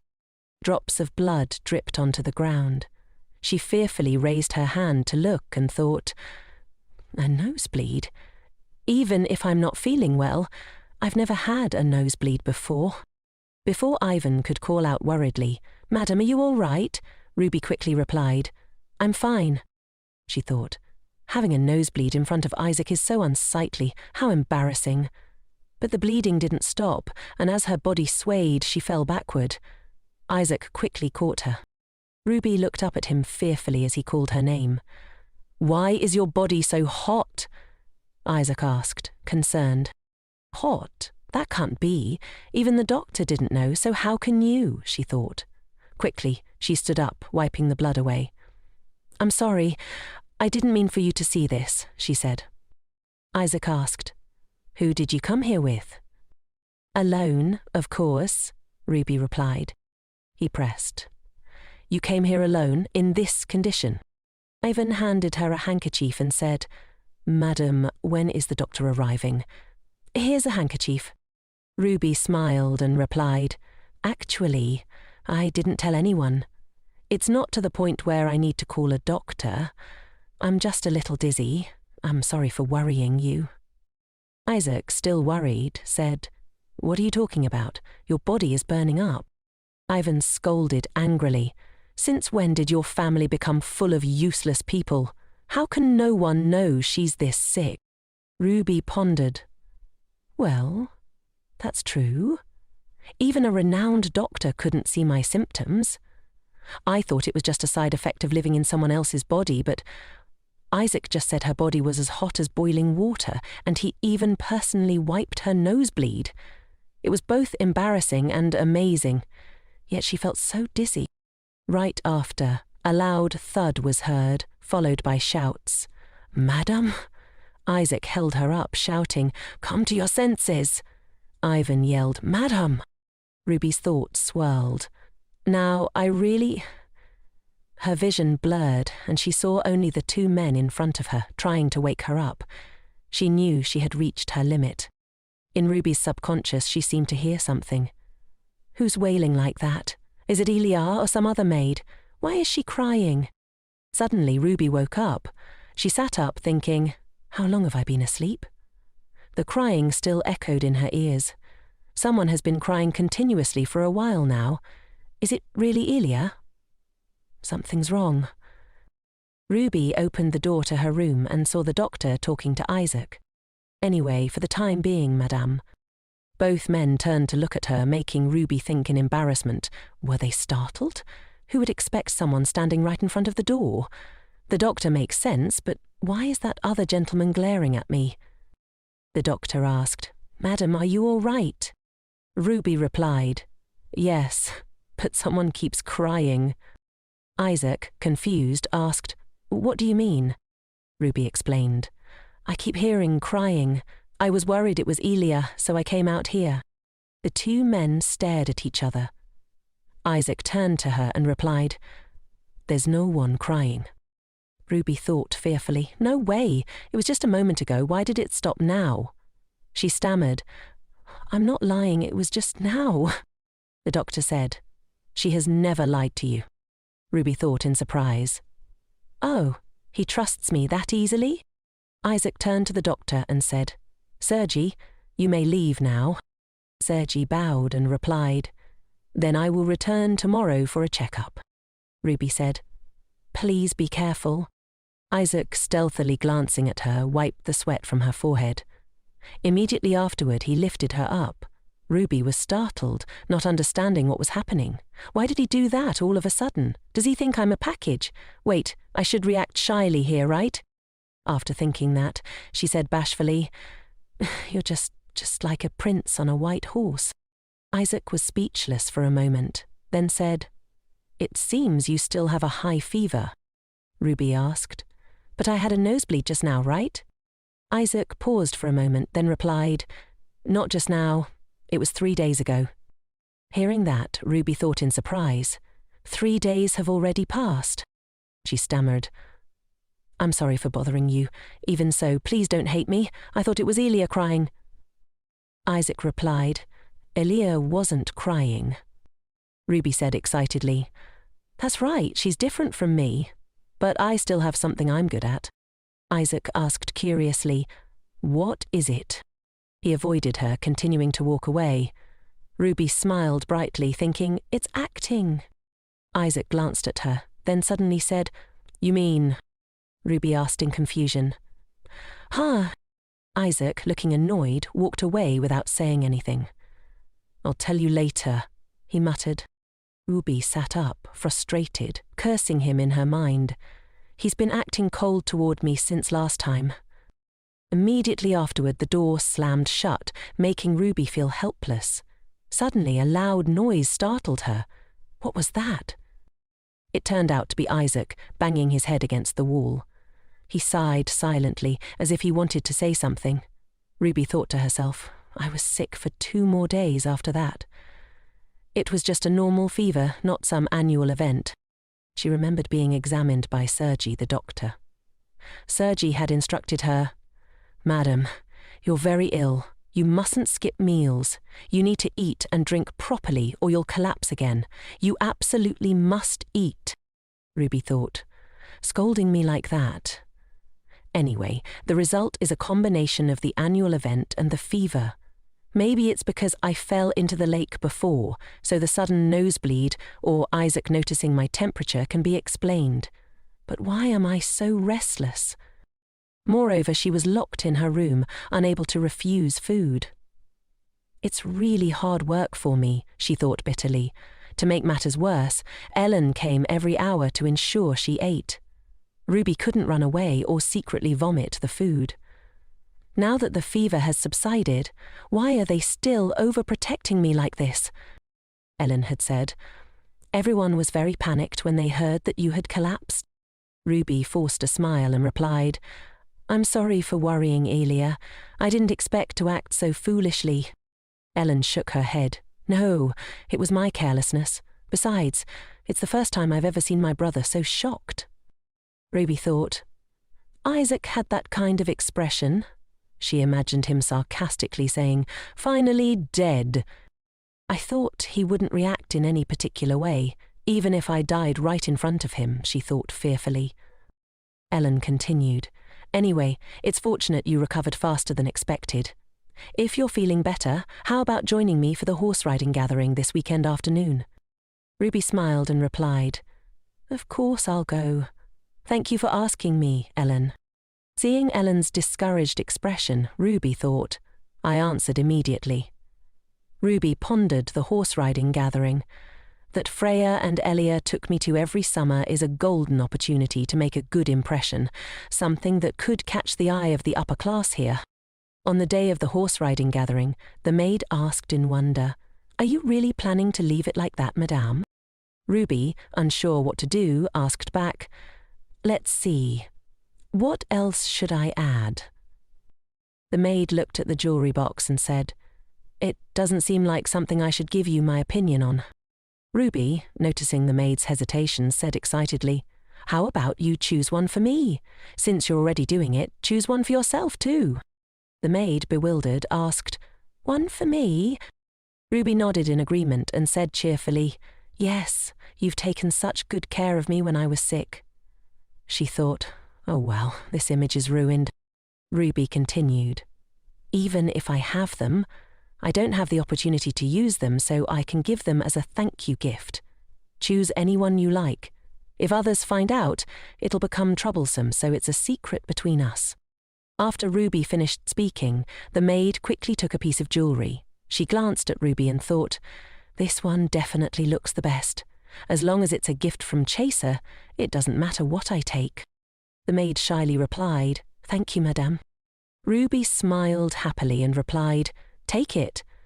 Then, as she thought about it, she asked, How long have you been working here? The maid replied, 3 years. Ruby continued curiously, Then you must know the head maid well. How long has she been working here? The maid replied, That person? Oh no, the head maid has been here since the young master and young lady were little. I heard she was originally the young lady's nanny. Ruby forced a smile, thinking, It seems like she's not very satisfied with the head maid. she said. I see. Thank you. You can go now. After the maid bowed and left, Ruby mused. I think that incident could only have been a loyal maid in disguise. If she's Elia's nanny, her feelings for the siblings would be different. I'm even more dissatisfied if the person who extinguished the torch in my room that night was a criminal disguised as a maid. That would be ridiculous. Reborn in the original story was never like this. Did they think I was an easy target? I'm speechless. Ruby thought, this writing group, no matter where young nobles use horse riding as an excuse to build relationships, it's no different from a picnic, gathering information and looking for lovers, a social club where horses are just a front. At the last banquet in the palace I was quite unremarkable, so I'll just keep pushing like this. Suddenly Freya appeared, calling her name. She approached Ruby cheerfully and said, It's good that you've recovered, madam. You don't know how worried I was when I heard you were ill. I really wanted to visit you, but I was afraid of bothering you, so I didn't go. Ruby replied, Bother me? Anyway, thank you for worrying about me. Freya said happily, It's good that you've recovered, isn't it, Madeline? Ruby looked at the scene before her and thought, So even a horse can have eyes like a rain-soaked puppy. As expected, the main character's childhood friend has to be special. The others are only thinking about stealing Freya's position from me. Ruby didn't know that Ellen was silently watching her. Ellen gently placed her hand on Ruby's shoulder and said, They're all trained horses, so you can choose whichever one you like, except for the ones on the right. Ruby glanced over and replied, So, it's those ones? Ellen replied, Because those are my brother's personal horses. Ruby said, dazed, I see. Freya asked worriedly, But wouldn't it be too much for Madam to ride the others? She's just recovered. Ellen said, Madam won't be riding for long, so it shouldn't be a problem, but if possible, let me choose the most obedient one. Cedric. As soon as she finished speaking, a servant appeared. Ruby glanced at the horses and thought to herself, The most obedient horse? Which one is it? Even the horses are discriminating against me. I hate you guys too. No, I have to control myself. Freya greeted Isaac when she saw him arrive. Isaac replied grumpily, You're quite cheerful this early in the morning. What are you doing? Freya replied, Your beloved wife intends to spend time with us today. If you're lonely, you can join us too. Isaac asked, Why? Before her was Isaac's frowning face, but she said cheerfully, You look very handsome today. Are you going somewhere? Isaac replied, No, I'm resting, so I'm not doing anything. Ruby thought in confusion. Then why are you here? She said. I'm choosing a horse to participate in the riding gathering. Come with me. Isaac rumpily responded, I'm busy. Ruby fumed, cursing him in her mind. You just said you had nothing to do. What a contradiction, she asked. But I can choose any horse, right? Isaac asked, Do you know how to judge horses? Ruby replied shyly, No, I don't have any talent for judging horses at all. She thought to herself, That's why I fell for you, even though it's just pretend. Isaac and Ellen looked at each other silently. Then Ellen spoke up. Dr. Sergi said it would be all right with this, so brother, choose a horse and take Ruby. I have to go to Fang first. Freya said worriedly, But Elia... She looked bewildered, not understanding what was happening. Ellen ignored her and said to Freya, Let's go. Ruby thought to herself, Hey, wait a minute. Elia, are you really just going to leave like that? Are you leaving me with this monster? She stammered. I'm sorry, it's my fault. I'll go home first. Isaac asked. Where are you going? Cedric, the servant, bowed and replied, Yes, sir. Isaac continued, Go outside. Cedric, bewildered, replied, Yes, sir. Isaac pointed behind him impatiently and said, I said, go outside. Cedric replied fearfully, Yes, sir. Ruby watched Cedric's retreating figure and thought to herself, Why did he leave too? If that's the case, then there are only 2 of us left. I really hate the stables, especially when I'm alone with a tyrant. It was the same in my past life and it's the same in this life. Ruby remembered Chaser saying, "Do you know what you did wrong?" She thought, because I had to go through the same terrible things, I can't get caught up in the hurt and ruin everything, so I have to endure it. Suddenly, Isaac called her name. Her expression was strange. Chaser's voice rang out in her mind. "I told you not to frown." Isaac walked past her and said, "Forget it. First, come here." The voice continued, "Come here, you ignorant girl." Isaac continued, "Try climbing up once." Chaz's voice echoed in her head, "Come here, quickly." Isaac went on, "Because you're an idiot. That's the only way to deal with you." Chaser continued, "For a fool like you who doesn't know gratitude or duty, there's only one way to punish you." Ruby fearfully tried to reassure herself, "It'll be okay because I said I like Isaac. I can endure it. I was beaten a lot during that time." Isaac, unaware of what was happening, lightly said, "Looks like the most stubborn one." But surprisingly, before he could finish, Ruby suddenly collapsed to the ground. Isaac asked, "What are you doing?" Ruby replied fearfully, "I'm sorry. I deserve to die. It's all my fault. I wasn't grateful and understanding." Isaac frowned in confusion. Ruby continued to mutter, "I really can't be saved." Silence filled the stable. Isaac looked at Ruby, trembling before him in astonishment. He guessed that Ruby had been frequently whipped while in Romania. Ruby realized she had misspoken and became terrified. Isaac gripped the whip tightly in his hand and decisively threw it far away. Isaac asked angrily, "Why did you bring that here?" Ruby stammered, "Because there's only one. If you tell me where the others are, I'll bring them next time." Isaac grew even angrier. "Bring the others and tell me what to do with it." Ruby was so scared that she was sweating bullets, apologizing profusely out of instinct. Seeing her like this, Isaac couldn't help but curse in frustration. Ruby immediately covered her mouth, not daring to utter a word. After calming down, Isaac extended his hand and gently pulled Ruby into his arms, telling her to breathe slowly and calm down. Ruby clenched her hands, telling herself that she had been through this many times and there was nothing to be afraid of. Isaac didn't understand why Ruby, being so scared, still wanted to participate in the horse riding. Ruby gave a small, strained smile. "I just wanted to meet new people." Isaac looked doubtful. "You already know everyone here." Suddenly, Isaac handed Ruby an apple. Ruby looked at the apple in her hand, bewildered. Isaac turned his back and walked away, saying, "You said you wanted to choose a horse, right? My horses are all very valuable." Ruby looked solemnly at the apple in her hand, feeling that her fear had been for nothing.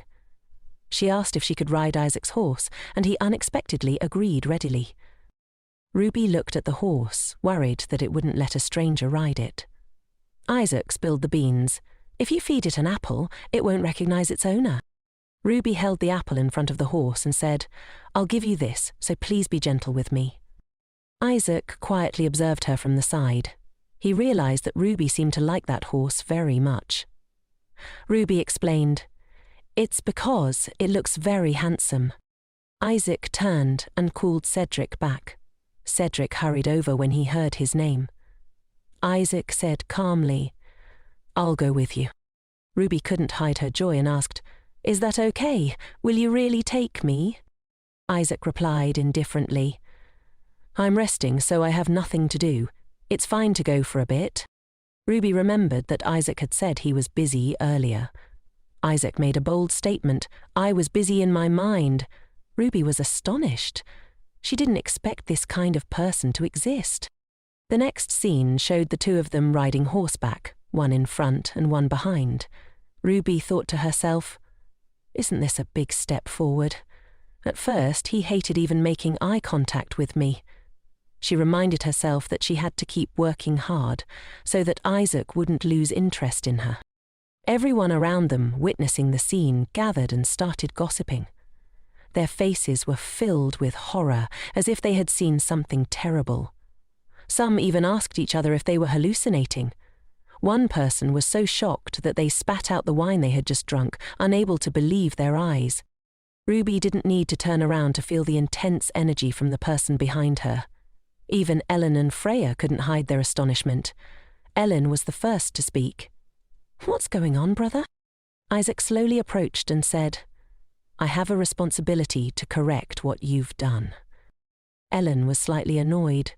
"Don't tell me you came back because of my fault." Isaac corrected her words. "I didn't come here because of your fault." Ellen gave Isaac a burning glare without hesitation. "Then what do you want me to do?" A moment later, Ruby turned around and asked, "Isaac, why aren't you acting consistently?" Isaac shot back, "Then what would you do?" Ellen immediately retorted, "Don't joke around, at least I know how to say thank you. I'm different from father." Isaac wasn't about to be outdone. "Right, I know. You're the only one in our family with a conscience." Ruby, seeing the tense situation, grew anxious.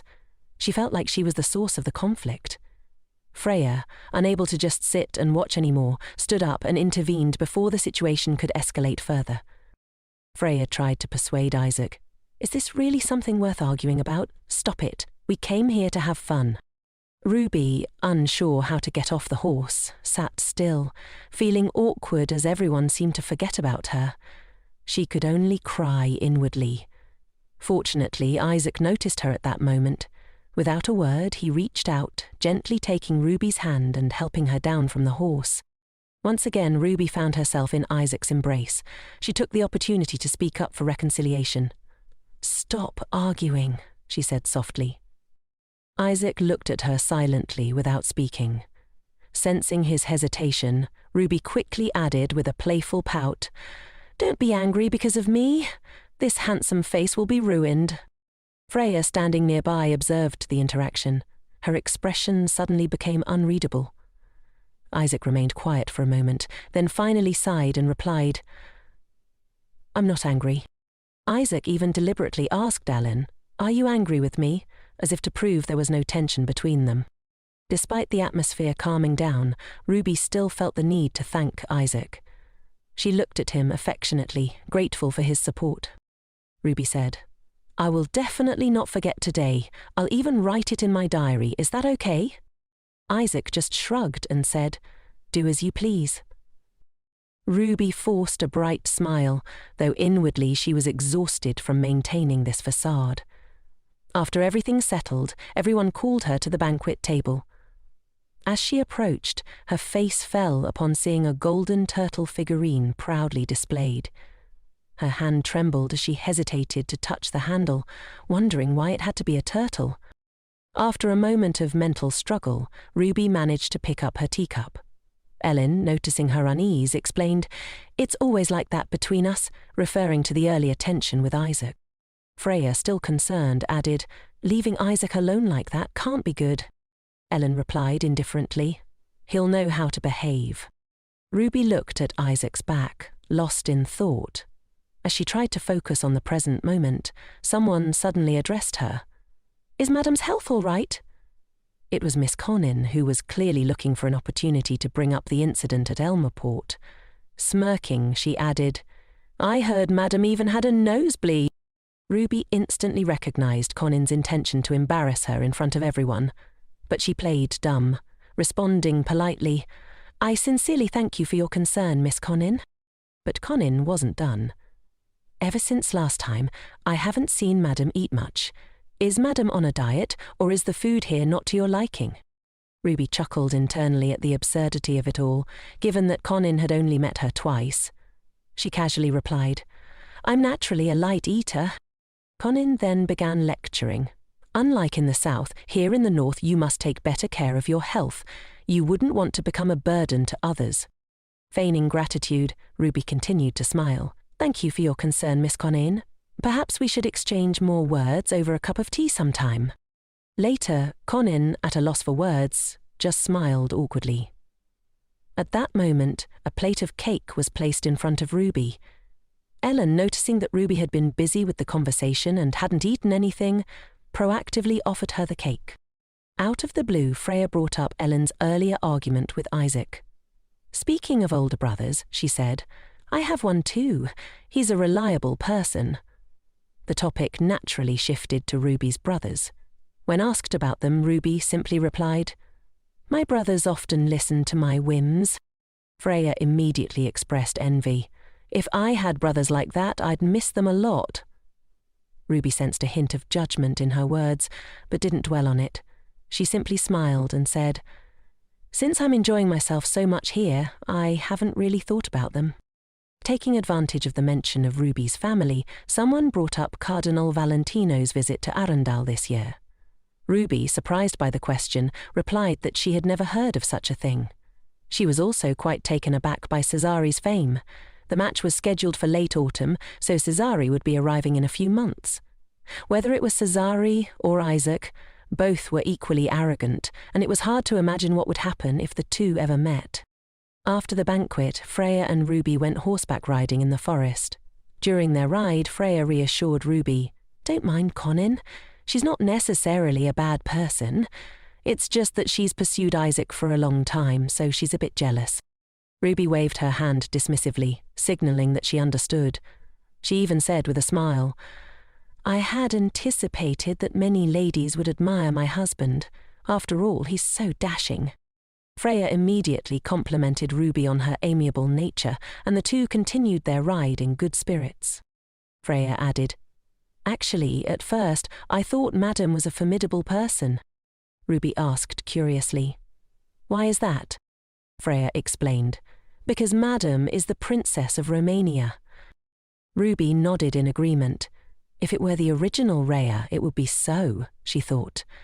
However, Ruby felt more drawn to the initial Rhea, believing that if she had truly liked her surroundings, she wouldn't have made such foolish choices. As they rode further, Ruby noticed they had gone quite far and wondered if they could continue further ahead. Freya reassured her, "As long as we don't go too deep inside, it's fine. This is the safest place to hold outdoor gatherings." Freya also noticed Ruby's skill at riding. Ruby modestly explained, "It's probably because I like horses, so I look more experienced." Suddenly, Freya proposed a horse riding competition. She pointed towards one side of the forest and said, "Follow the side road on the right, and you'll see the finish line on the other side. Whoever gets there first wins." Ruby recognized this as a golden opportunity to get closer to Freya and agreed without hesitation. Freya, familiar with the road, graciously offered to let Ruby start first. Ruby, without suspicion, followed Freya's suggestion. After saying goodbye, she eagerly rode toward the direction Freya had pointed. Sitting on horseback, Ruby felt more comfortable than ever. She couldn't help but let out a hearty laugh, something she hadn't done in a long time. Ruby untied her hair, letting her long locks flow in the wind, savouring the rare feeling of freedom. For the first time in a while, she wanted to fully utilise her abilities. Excited, Ruby called back to Freya, but there was no response. She turned and realised that no one was behind her. Confused and slightly uneasy, she wondered where Freya had gone, completely unaware of the danger lurking nearby. In her moment of vulnerability, a mysterious dark shadow sensed Ruby's presence.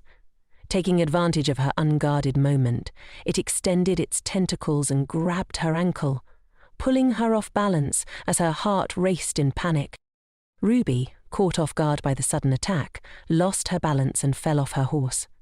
As the strange tentacles clung to her body, she struggled frantically to break free despite not fully understanding what was happening. A tentacle suddenly reached out in front of her, and with a loud thud, something ominous had occurred. The sky darkened quickly, and the moonlight began to bathe the forest in an eerie glow. After being attacked, Ruby fainted. Groaning in pain, she finally regained consciousness some time later. Disoriented, she looked around, trying to grasp her surroundings. Suddenly, a noise behind her made her turn her head fearfully. Emerging from the bushes was a monstrous creature that resembled both a rabbit and a weasel, but far larger and more grotesque. Ruby stared at the creature, her mind racing to identify what it was. It had the body of a weasel, but was grotesquely oversized. As if to confirm her worst fears, the creature opened its gigantic mouth, revealing a pile of bones inside. Unsure if they belonged to humans or animals, Ruby's terror grew, and she let out a scream. Her eyes focused on the bones, and the more she looked, the more they resembled human remains. Her face drained of colour, and she nearly fainted on the spot. Sensing her fear, the weasel-like monster waved its hands, as though trying to reassure her not to be afraid. Then, to Ruby's shock, it took slow steps toward her. Ruby could only wave her hands frantically, begging it not to come closer.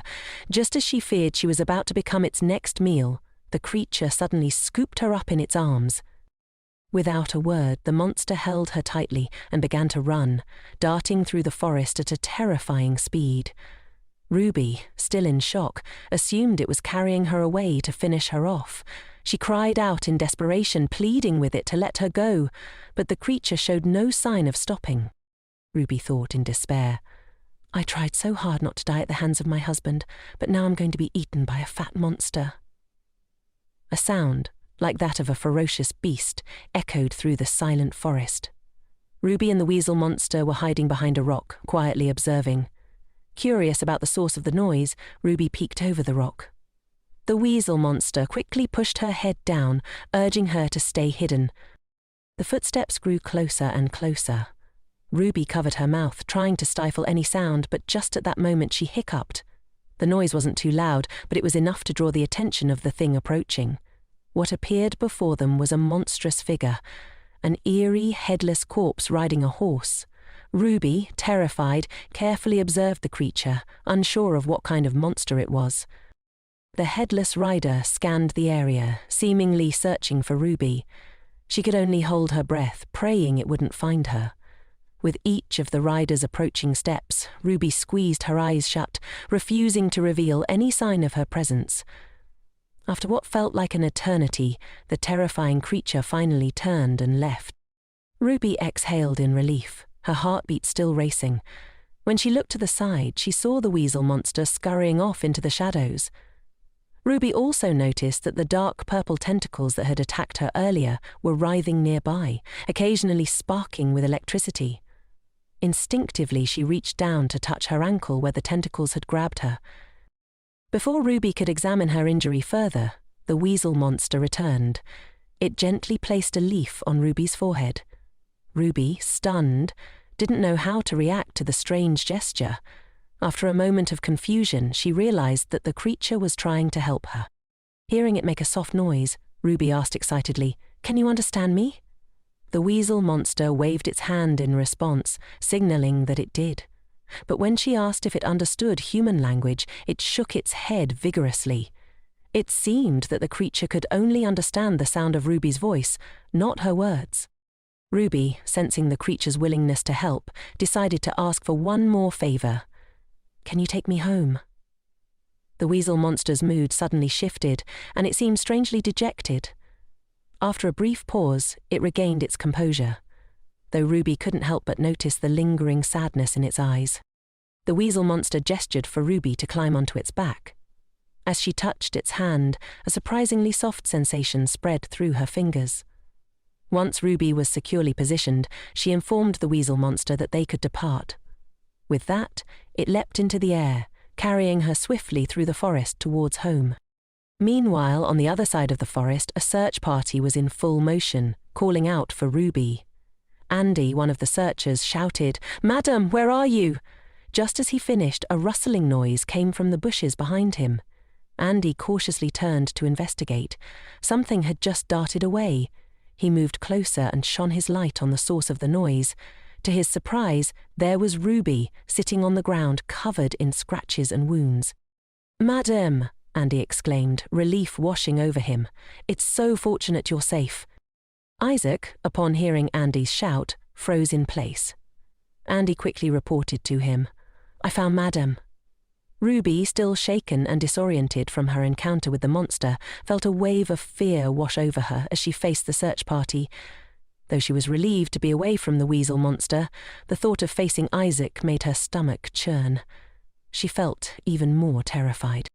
Andy noticed a leaf stuck to Ruby's forehead and carefully removed it.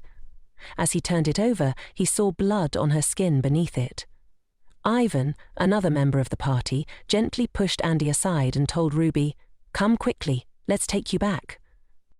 Ruby followed slowly, trying to calm herself, reassuring herself that it was good to be back, that things might be okay. But just as she felt a hint of relief, Isaac's voice cut through the air. His tone was cold, dripping with sarcasm. "My wife? It seems you can't go a single day without causing trouble, can you?"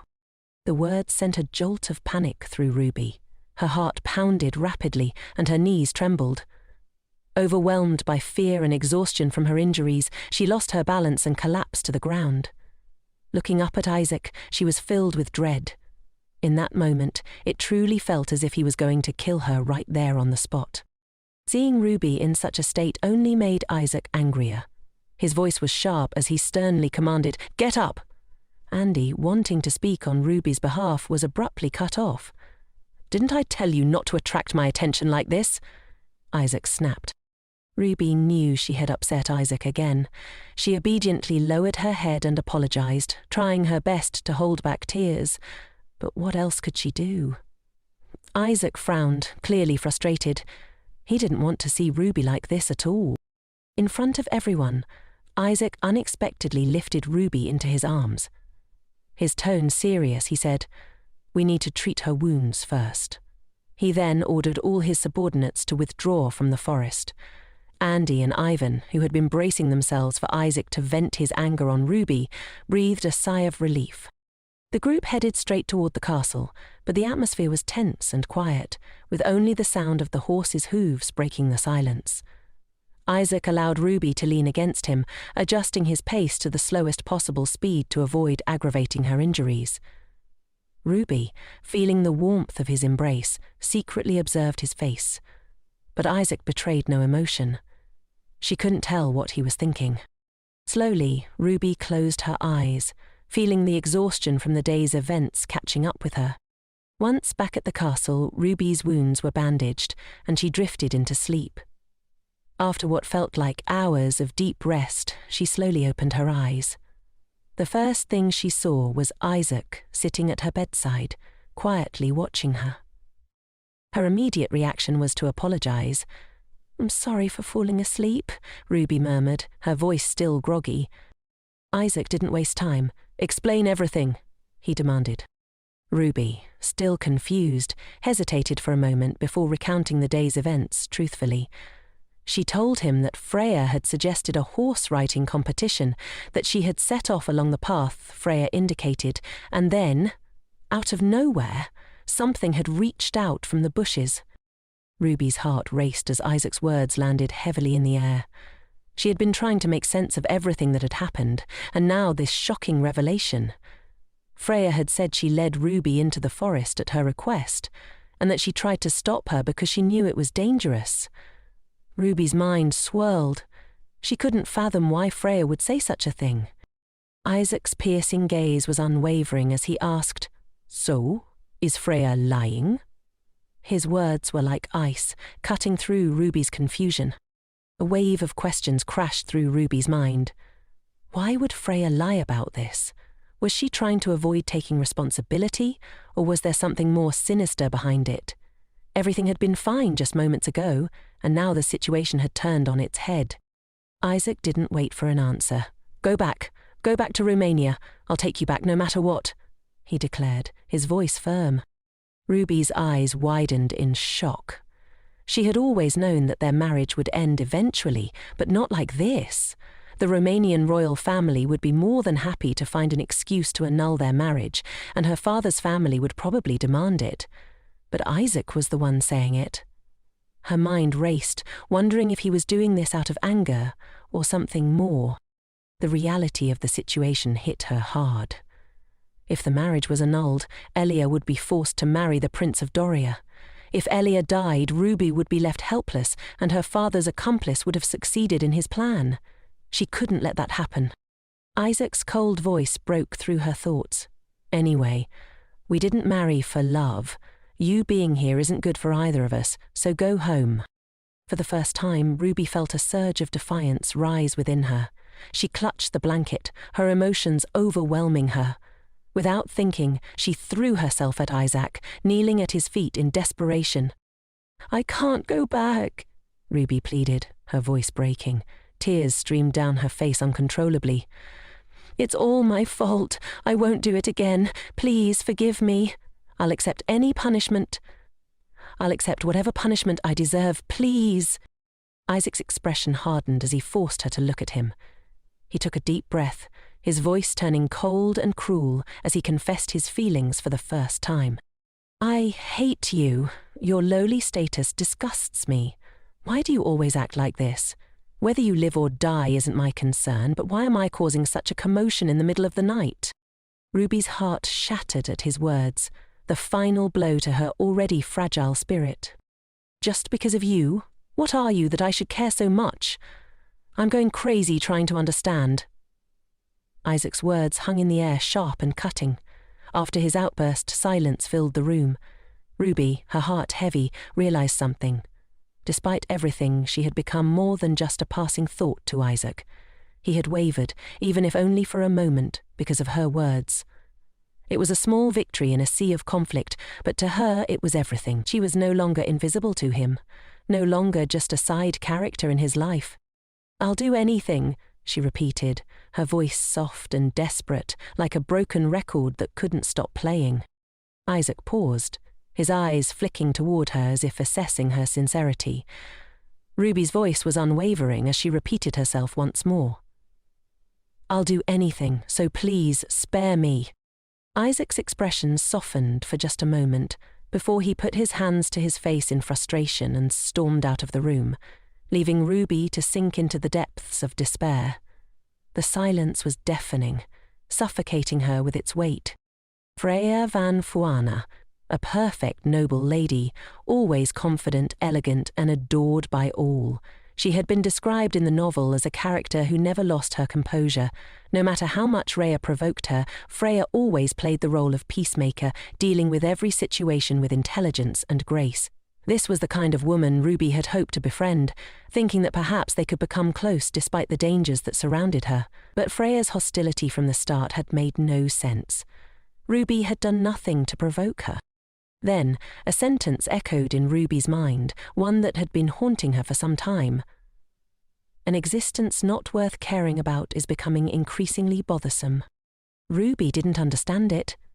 She didn't understand why Freya treated her like this, nor did she know what to do with the painful uncertainty swirling in her chest. The next morning, Freya came to the castle to apologize. She admitted to initiating the competition, but claimed that Isaac's frightening reaction had forced her to lie. Her remorse for Ruby seemed faint. Her acting skills were truly masterful. Ruby glared at her with disgust. Apologize? As if, Ruby thought. If you were truly sorry, you'd tell the truth, even if it's late. Why say these things only when we're alone? Still, on the surface, Ruby had to appear magnanimous. "Miss Freya, you didn't know things would turn out this way. Don't worry about it." Freya continued to feign guilt, and Ruby forced a bright smile. "I'm really fine. I even enjoyed it. Got to admire the beautiful scenery of Arundel up close," Ruby said, her tone light but biting. Freya was momentarily taken aback, but quickly regained her composure. She took Ruby's hand and offered her full support should she need anything in the future. Ruby knew that to Freya she was an insignificant obstacle. She didn't know what she had done to upset her, but it was clear no one would believe her over Freya. The irony was that the only person who had listened to Ruby was her husband, the same man who was destined to murder her. Later, Ellen came to inform Ruby about plans for a birthday party for her brother. "Just proceed with what I asked you to do," Ellen instructed. Ruby scratched her head in embarrassment. Ellen wasn't wrong. Given the current situation, she was probably already on everyone's blacklist. Going out there now would only make people hate her more. Ellen would be too busy to help until the day of the party, so she had the servants prepare everything Ruby would need in advance. The mere mention of the servants gave Ruby a headache. Though they had pretended to care for her not long ago, once her husband went into seclusion, they began to treat her with contempt. The servants ignored her, despite saying she should ring the bell if she needed anything. When Ruby did, they would take their time arriving, often with indifferent attitudes. Fortunately, Ruby had bribed Lucille before and was still receiving her help. What Ruby needed to focus on now was improving Isaac's opinion of her. After some thought, she remembered the bedside table. Luckily, what she needed was still in the cupboard. She took out a needle and thread set, planning to embroider something for Isaac's birthday. She hadn't noticed when a maid had entered the room until she suddenly spoke, asking if Ruby knew how to sew. Ruby didn't even recall summoning her. With a polite smile, Ruby replied, "I'm just imitating someone else's embroidery." She even pretended not to know what to embroider. The maid immediately suggested a willow tree pattern, mentioning that Isaac often climbed a willow tree as a child, but it had been cut down, and now he missed it dearly. Ruby forced a bright smile, thanking her for the suggestion. After the maid left, Ruby's smile faded. She wasn't sure of the specific reasons behind Duchess Om's tragic death, but one scene stood out vividly in her memory. The Duchess had hanged herself from a willow tree. A willow tree? No way, Ruby thought. She was also certain this maid had been the one who extinguished the torch in her room during Isaac's last birthday. On Isaac's birthday, Ruby finally finished embroidering a sunflower design as a gift. She then took out pen and paper, intending to write a letter to him. However, before she could begin, a sharp pain surged through her stomach. Her period had arrived. Why today of all days? Ruby silently cursed. She reached for the bell beside her bed, using the last of her strength to ring it. Unfortunately, the person who came was the same wicked maid from the previous day. Seeing that Ruby was suffering from menstrual cramps, the maid coldly offered to bring her pain medication. The maid also announced, "According to the young master, Madam is only allowed to stay in her room today." This meant Ruby wasn't expected nor permitted to attend the ceremony. The maid added, "Anyway, your health isn't very good, so it's probably for the best. If you want to send a message, I'll deliver it for you." A moment later, another maid arrived with medicine. "Madam, I brought your pain medication." Although Ruby disliked it, she reluctantly took the medicine. "Lucille, call Ellen for me, please," Ruby requested. However, Lucille's response was disappointing. "Miss has gone out. She'll be back when the party starts." "I see. Thank you, Lucille." Lucille, noticing Ruby's appearance, felt a twinge of sympathy but couldn't do anything to help. "Then I'll excuse myself," she said, leaving Ruby alone. Ruby lay in her room, her mind racing with Marta's earlier words. What should I do? Marta had promised to deliver Ruby's message, but could she really trust her? If Marta says I'm crazy, will she even give him my message? Ruby's thoughts spiraled. No matter how upset he is, telling me I can't attend his birthday party is absurd. But what if what the maid said is true? She tried to calm herself. If it's Isaac, it's possible. I want to believe it's not. But what if this is his way of completely severing his feelings for me? Time passed quickly, and soon it was almost 5 p.m. Ruby remained alone in her room, waiting anxiously, her confidence draining with each passing minute. This is too much. The party is about to start, and they must have told Anya that I'm not well and can't attend. It was true that Ruby wasn't feeling well, but she couldn't just sit there any longer. She needed to find a way to save herself. Hearing Ruby's bell, Lucille returned as instructed. "You called, madam?" Ruby, now with a determined smile, looked at the maid. "Can you help me? The party is about to start." "And I want to attend too," Ruby insisted. Lucille looked a little worried when she heard this. "But madam, I was told." Ruby interrupted the maid before she could finish. "Just help me change my clothes. I've been cooped up in this room for days and I feel so stifled. I just want to go out for a bit of fresh air and then I'll come back right away." As she spoke, Ruby discreetly handed Lucille a jewel as payment, her expression pitiful. "Please, Lucille." Lucille glanced at the jewel in her hand, confused by the unusual request. In the end, she couldn't resist Ruby's desperate look and agreed to help. Madam, you can only stay for a little while and then you have to come back immediately. I know, I'll be right back, Ruby promised. At last, Ruby had the opportunity to deliver the letter where it needed to go. Her escape was successful, and she soon found herself standing in front of the palace doors, where the party was in full swing. As a madam, I have to sneak around like a thief, she thought bitterly. Okay, I just need to deliver the gift and head back, but what am I doing? It seemed that fate was not on Ruby's side.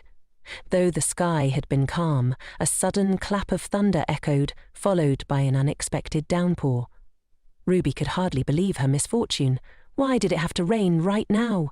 She cursed. Drenched and frustrated, she hurriedly checked the gift to see if it was damaged. As she fumbled with it, a voice suddenly rang out from nearby. As expected, even the heavens know whose birthday it is today. Is it because it's the North's greatest night? Even the heavens must show respect. It was the chatter of the guests at the party. Ruby quietly peeked inside at the lively atmosphere, feeling even more out of place in her current state. Why are they so happy? Ruby thought to herself. I worked so hard to prepare a gift for him, yet, looking at the gift bag in her hand, Ruby could only blame herself for being so naive. Just then, as if in answer to her thoughts, a familiar voice rang out. It doesn't look like it was that hard. As she had guessed, the voice belonged to Isaac. He was chatting with the people inside, and a girl responded, Kitty SIRU, how annoying. Do you really have to ignore someone's sincerity? Another voice chimed in, I told you, Mississippi, it's useless to treat this guy nicely. Ruby felt a pang of sadness as she watched Isaac laughing and talking happily with the guests around him, showing no sign of noticing her. And I went through all that trouble to sneak out just to give him a gift. The door slowly opened, but along with it came Ruby's overwhelming sense of disappointment. I don't blame anyone, she thought. I just blame myself for being naive enough to put my heart into someone who doesn't care about me. Let's go back. I'm just an uninvited guest. Showing up like this would only be humiliating. It was all for nothing anyway. The gift was ruined. She glanced at the simple, crumpled gift bag, damaged by the rain. Unconsciously, she compared it to the elaborate gifts Isaac had received from the young ladies at the party. No comparison, no pain, she thought bitterly. But the more she compared, the more she felt sorry for herself. How could I give him this? Having just been caught in the rain and chilled by the cold night wind, Ruby involuntarily sneezed. The raindrops were gradually subsiding, and she looked up at the sky, noticing that the clouds were beginning to clear. But when she glanced around, she was struck by confusion. In her sadness, Ruby had wandered aimlessly, unaware of where she was headed. But where am I? She wondered, suddenly feeling lost. Suddenly, a strong collision jolted Ruby, sending a sharp wave of pain through her shoulder. I thought my shoulder was broken, she panicked. Unsure of who had bumped into her, Ruby decided she had better run. She was about to leave when a voice called out, Madam, are you all right? It turned out the person who had collided with her was Lorenzo. Hearing his voice, Ruby froze. Then, with tears threatening to spill, she said something that took Lorenzo by surprise. Just curse me as much as you want. I know you all hate me, so don't pretend like last time. You can curse me all you want. Her words left Lorenzo baffled. Madam, what are you talking about? He asked, clearly confused. But Ruby didn't believe him. She simply waited for the curses to come. I may look like this, but I'm good at judging. I won't have any ambitions and will live quietly, like a dead mouse, so don't worry, she said between sobs. Realizing she was becoming emotional, Ruby quickly turned away to wipe her tears. It hurts so much, that's why I'm crying, she told herself. But just as she turned, what she saw made her freeze in place. Right before her stood not only Ivan and Emian, but Isaac as well. The sudden appearance of the three men left Ruby stunned. She stood frozen for 5 full seconds as Isaac's stern gaze pierced through her. The moment she saw him, Ruby couldn't control the surge of emotions. Her face flushed with anger and tears welled up in her eyes. Where did they come from? She thought in a panic. What if Isaac gets angry because I left the room without permission? I can't lose face in front of Freya's brother. Without thinking, Ruby turned to run, but her dress was too cumbersome. She barely took 2 steps before stepping on the hem, causing her to fall flat on her face right in front of the 4 men. There was no greater humiliation. Ruby was too mortified to move, too embarrassed to even face them. This is so humiliating. Just then, a large figure approached. It was Isaac. To her surprise, he gently helped her up, his attitude soft and caring. "Hey," Isaac began, but Ruby was utterly terrified. Ruby hurriedly explained. "I'm sorry for leaving my room without permission. I just wanted to give you your present and then go back. I didn't intend to linger here at all." Isaac was surprised and puzzled by her words. "What are you talking about?" Ruby, trembling, continued. "I know you told me I didn't need to attend the party, but I still wanted to give you your gift." Her voice cracked and tears streamed down her face. Isaac's expression shifted to surprise. "What? Who said that?" Ruby was stunned. "I've been tricked," she thought. "That maid played me." But as she processed Isaac's denial, her face brightened. "So? You don't hate seeing me? I can give you my gift, right?" Her heart swelled with relief. Thank goodness. At least this... Just as she was about to take out the gift, Isaac suddenly grabbed her hand tightly.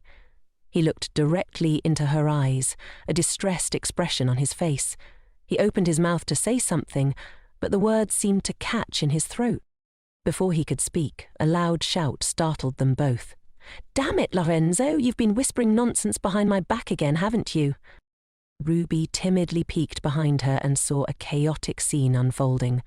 Lorenzo was desperately trying to explain. No, I didn't. I only did it once, I swear." Isaac looked furious. "You bastard. I told you what would happen if you dared to sing that song again." Hearing this, Ruby couldn't help but smile to herself. Even if he didn't mean to, it feels refreshing to see him get in trouble like this. Noticing Ruby's sudden interest in the conversation, Isaac's curiosity was piqued. He turned around and asked, "What song?" The 3 people who had been arguing and wrestling fell silent, their faces turning pale. No one dared to answer him. Isaac's voice grew stern. "I asked, what song?" Ruby suddenly recalled a conversation with one of the servants. "Oh, right. There was a servant who told me before. I'm new here. The previous servant caused some trouble and I replaced him." Ruby had asked at the time, "What kind of trouble?" "He sang an obscene song in front of Lord Isaac," the servant had replied. Apparently that servant was fired because of the song, which explained why everyone had become so tense. Ruby sighed inwardly. As much as I want to see Lorenzo suffer for this. I don't want to hear that disgusting song again, Ruby thought, looking at the cold-faced man before her. Her heart filled with worry.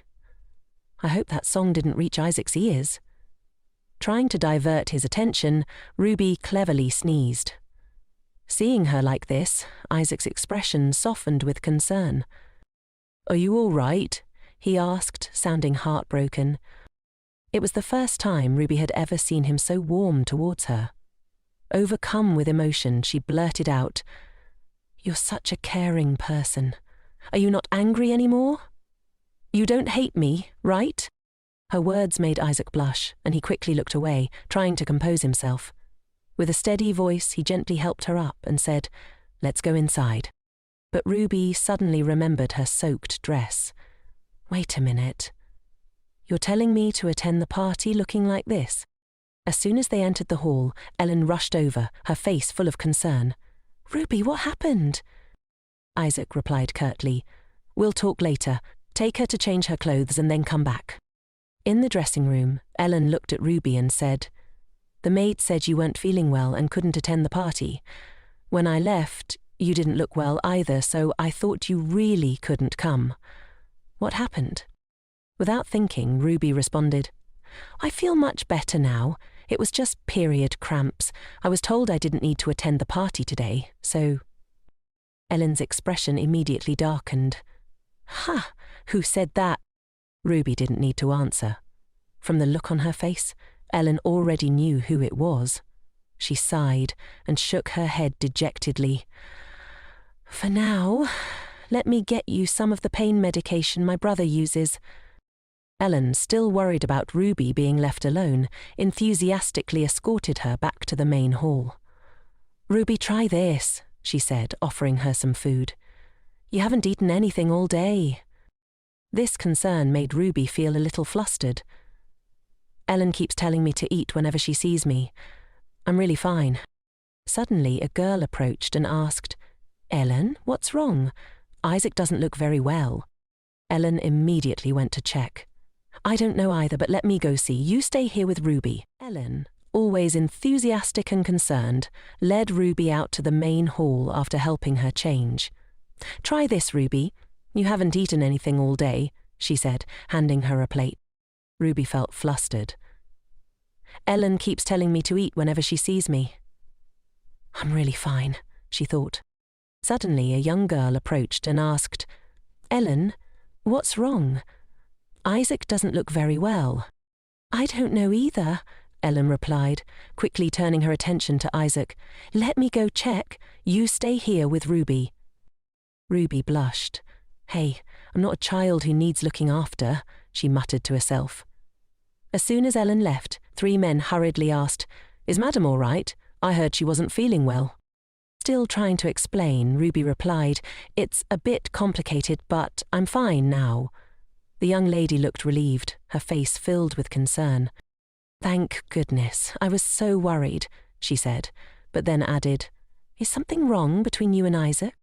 "No, nothing's wrong," Ruby responded politely. "Miss, I'm all right now, so you can go attend to your other guests. You probably need to greet a lot of people." "Oh, well then, if anything feels inconvenient, just let someone know," the girl said, departing. Ruby thought to herself, who can I even tell? But why had Isaac insisted on bringing her here? Was he planning to announce a divorce at his birthday party? Ruby couldn't help but overthink. No, don't be so negative," she reminded herself. Just then, someone approached her. "I thought you wouldn't come today." It was Princess Aren. Seeing the little princess, Ruby gently bowed and replied, "I had some matters to attend to, so I'm late. Who did you come with, Princess?" The little princess innocently replied, "I came with my nanny. My mother doesn't usually attend events like this." Looking at the small princess, Ruby couldn't help but sympathize silently. Compared to the royal siblings, the king's grandchildren, the queen consort, who came from a slave background, attending this kind of party felt a bit out of place. Suddenly, a childish voice interrupted Ruby's thoughts. "Madam, your husband is a holy knight, isn't he? My brother is a holy knight too." Ruby turned to see a young noble lady. Smiling politely, she greeted her. "Oh, it's a pleasure to meet you, miss. Do you know my husband?" The little girl beamed with pride. "Probably. My brother is quite famous after all." Ruby chuckled to herself. Just by looking at her proud demeanor, she could already guess what type of person this girl was. Charming in appearance, but spoiled in personality. The girl continued boasting. "Madam, your husband used to carry me on his shoulders." Ruby was surprised. "Really? Isaac did that?" But the girl clarified, "It was actually my brother who made him put me up there." Just imagining the scene, Ruby couldn't help but smile. I can picture Isaac's face during that moment. Nearby, 2 other young girls, Leah and Princess Aren, were whispering. "I heard the princess touched Madam's hair first," Leah said curiously. "It's true," Princess Aren whispered back, "but we can't do that now. Everyone is watching." Leah, being naturally curious and a bit proud, pouted. "But I want to touch it now." Not wanting the 2 children to argue, Ruby kindly intervened. "You can touch it now, it's all right. It doesn't matter if people are watching." Leah's eyes lit up with joy at Ruby's permission, and Princess Aren was delighted as well. As the two girls played happily, touching and braiding Ruby's hair, Ruby complimented them. "Did I braid it nicely? You're both very good at it." Suddenly, someone approached. It was Isaac. His cold voice broke the playful mood. "What are you doing here?" The three of them froze as they turned to face him. Ruby stammered, "Where have you been?" Isaac sighed. "I'm the host of this party, remember?" Ruby could only laugh awkwardly, thinking to herself, is he really bragging about being the main character here?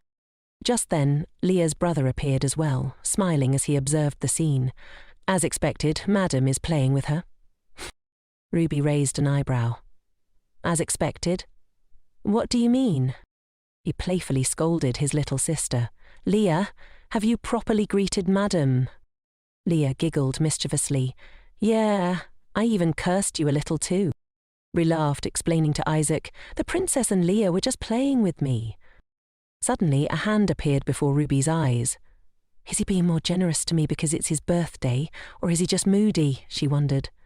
Although she couldn't quite understand Isaac, Ruby unconsciously extended her hand, and Isaac helped her up effortlessly. His expression remained unchanged, but his actions were warm. This unexpected tenderness made Ruby unable to contain her emotions, and she blurted out, "Could you do that again?" Of course, she quickly realized what she should have said instead. "I'm sorry, I won't bother you any more." But Isaac's eyes were still fixed on her, making her uneasy. Wait a minute, why is he staring at me like that? Could it be because of... Ruby suddenly remembered she hadn't given him his gift yet. "Oh, right, I have a gift for you," she said, fumbling to retrieve the gift bag she had prepared earlier. Seeing Isaac's gaze shift to the bag, Ruby thought, as expected, this is what he wants, isn't it? She couldn't help but smile at the thought. What a snobbish man! Yet, she handed him the gift with sincerity. "It got a little wet in the rain earlier, so it's not very pretty, but I stayed up all night making it. I hope you like it. Happy birthday!" "I'm so glad you were born." Ruby's eyes were filled with affection as she spoke, pride swelling up inside her. From a distance, the scene appeared to be one of affection and ambiguity, but in reality, Ruby was feeling flustered. "Hurry up and take it, my hand is getting tired." Finally, Isaac accepted the gift, looking at it with curiosity. "What is this?" he asked. Ruby hurriedly explained. "It's a letter." "No, it's a self-criticism filled with my sincerity." She thought to herself, if I say it's just a letter, he'll probably throw it away immediately. Isaac, unsure of how to process his emotions, gripped the gift tightly. Still, with his usual cold and indifferent demeanour, he muttered, "It's just full of nonsense." Ruby, noticing the same expression on his face as before, felt a pang of disappointment. "Don't you like it?" she asked. To her surprise, Isaac's response made her happy again. "No, I like it." Outside, the weather at the castle was getting colder. The wind howled, and even indoors Ruby, with her poor cold tolerance, shivered. This northern weather! It's probably hard to see the sun until summer comes. Suddenly, someone she had nearly forgotten about made their return. Duke Alta, Isaac's father. He had come to see Ruby and Ellen early in the morning. "Please forgive me for the late greeting," he said sternly. Ruby responded politely. "It's okay, I wanted to greet you when you felt more comfortable." As the Duke looked at Ruby, he felt disappointment. My son doesn't resemble me at all, except for his eyes. He must have inherited his appearance from the Duchess. The Duke then said, "My son is a fool, so I'm worried that he won't treat you well." But contrary to the Duke's concerns, Ruby replied cheerfully, "He's very kind to me." This surprised the Duke. That brat. Meanwhile, Ellen, sitting beside Ruby, was in a bad mood. "You missed his birthday," she remarked. The Duke, surprisingly unconcerned, replied, "That brat prefers it when I'm not around. You missed the wedding anniversary too." His Majesty was quite disappointed. But the Duke didn't seem guilty about these things. "Honestly, it's not like it's just a day or two," he thought. Then he suddenly shifted the topic to Ruby. "By the way, madam, have you visited the temple yet?" This question made Ruby freeze for a moment. Visiting the temple? It wasn't about whether she, as the Pope's daughter, viewed her presence here as political, but a direct way of asking if she had spent her wedding night. In the north, after a noble couple wed, it was customary to spend their wedding night together and then visit the temple as a formal sign they had become husband and wife. Duke Omerta was essentially asking if she and Isaac had consummated their marriage. It was an unexpected and awkward question. In the original story, Ruby and Isaac had never fulfilled that duty, even until their eventual divorce. No one had forced them. Just as Ruby was lost in her thoughts, the Duke's stern voice brought her back to reality.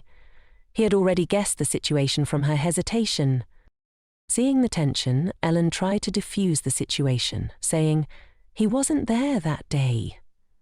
But for a noble family like Omerta, this was unacceptable. The Duke stood up abruptly, shouting, "The wedding was held ages ago, and you still haven't fulfilled your duty? I don't know how to process this." Ruby, caught off guard, silently screamed to herself, "Why are you asking me this?" The Duke continued sternly, "I was reassured by the Pope that there would be no incident to disgrace the North. So what is this?" The Duke's reaction was understandable given Ruby's colourful past. Without having experienced the wedding night, it was hard to consider the marriage official. A proud family like Omerta would never accept being jilted by the other party, especially with Ruby's history of being abandoned by previous grooms. Moreover, the Duke had actively promoted this marriage to correct his son's asceticism. He had expected the marriage to last and had high hopes for it. After thinking it over, Ruby decided to tell her father-in-law that she hadn't been feeling well recently, which was why the temple visit had been delayed. She assured him that now that she was better, she would visit the temple soon. The Duke, frustrated but trying to be understanding, sighed. He likely had more to say, but held back for now. "If that's the reason, I'm a bit relieved. You must have felt rushed with the wedding happening so quickly," he said, patting her head. So he's only gentle when he's like his father, Ruby thought. Outwardly, she appeared happy and accepting of the marriage, but internally she had long-term plans. If they consummated the marriage, it would be difficult to annul, as annulment was only possible if the marriage hadn't been consummated. But divorce was another matter entirely, and in Romania, ruled by the Pope, divorce was strictly forbidden, regardless of the circumstances. If they became a real couple, the Duke likely aimed to secure leverage for his son in case of any future political complications. In the original story, after the divorce, Ruby had poisoned Isaac's fiancée, Alnia, and returned to Romania. If the divorce procedure became more complicated, the assassination might be delayed, and Isaac would likely leave her in the north, since it would be troublesome to handle. "At least I won't have to return to that horrible place," Ruby thought. She thought so hard that her brows furrowed. "The only problem is how to consummate the marriage with my taciturn husband," she mused, still lost in thought. Suddenly, someone called out to Ruby, "Madam!" It turned out to be Emo, who waved to get her attention. "You came at the right time." Seeing Emo call her, Ruby immediately ran out into the hallway to speak to him directly. "What's the matter?" she asked, concerned. Actually, it wasn't anything serious. Emo was just happy to see her. "What?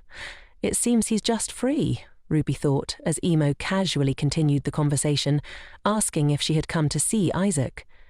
Ruby didn't hesitate to admit it and handed the fruit basket she was holding to Emo, asking if her grumpy husband might want to eat some fruit. Emo smiled, rubbing his head in gratitude. "Thanks for the basket," he said. He was actually more grateful because he, too, was hungry. He probably planned to devour most of the fruits Ruby had brought for Isaac. As they chatted animatedly, suddenly Mr. Guier appeared right behind Emo. "Fruit," he said calmly, startling everyone. Ruby's heart nearly stopped from fear. Her limbs felt weak and her teeth chattered. But she still politely offered the basket of apples to Guier. He had such a fierce appearance, yet in Ruby's eyes he looked like a stuffed kindergarten tiger. Without a word, he grabbed an apple, turned around and left, munching as he walked. After a moment of silence, Emo explained, "That's my brother." Ruby laughed, relieved to find that he looked like a reliable older brother after all. They continued chatting, but suddenly Emo remarked, "By the way, madam, Isaac's training." From where they stood, they had a clear view of Isaac training with the other knights below. Isaac swung his sword with precision, and the other knights flew backward, overwhelmed by his sheer strength.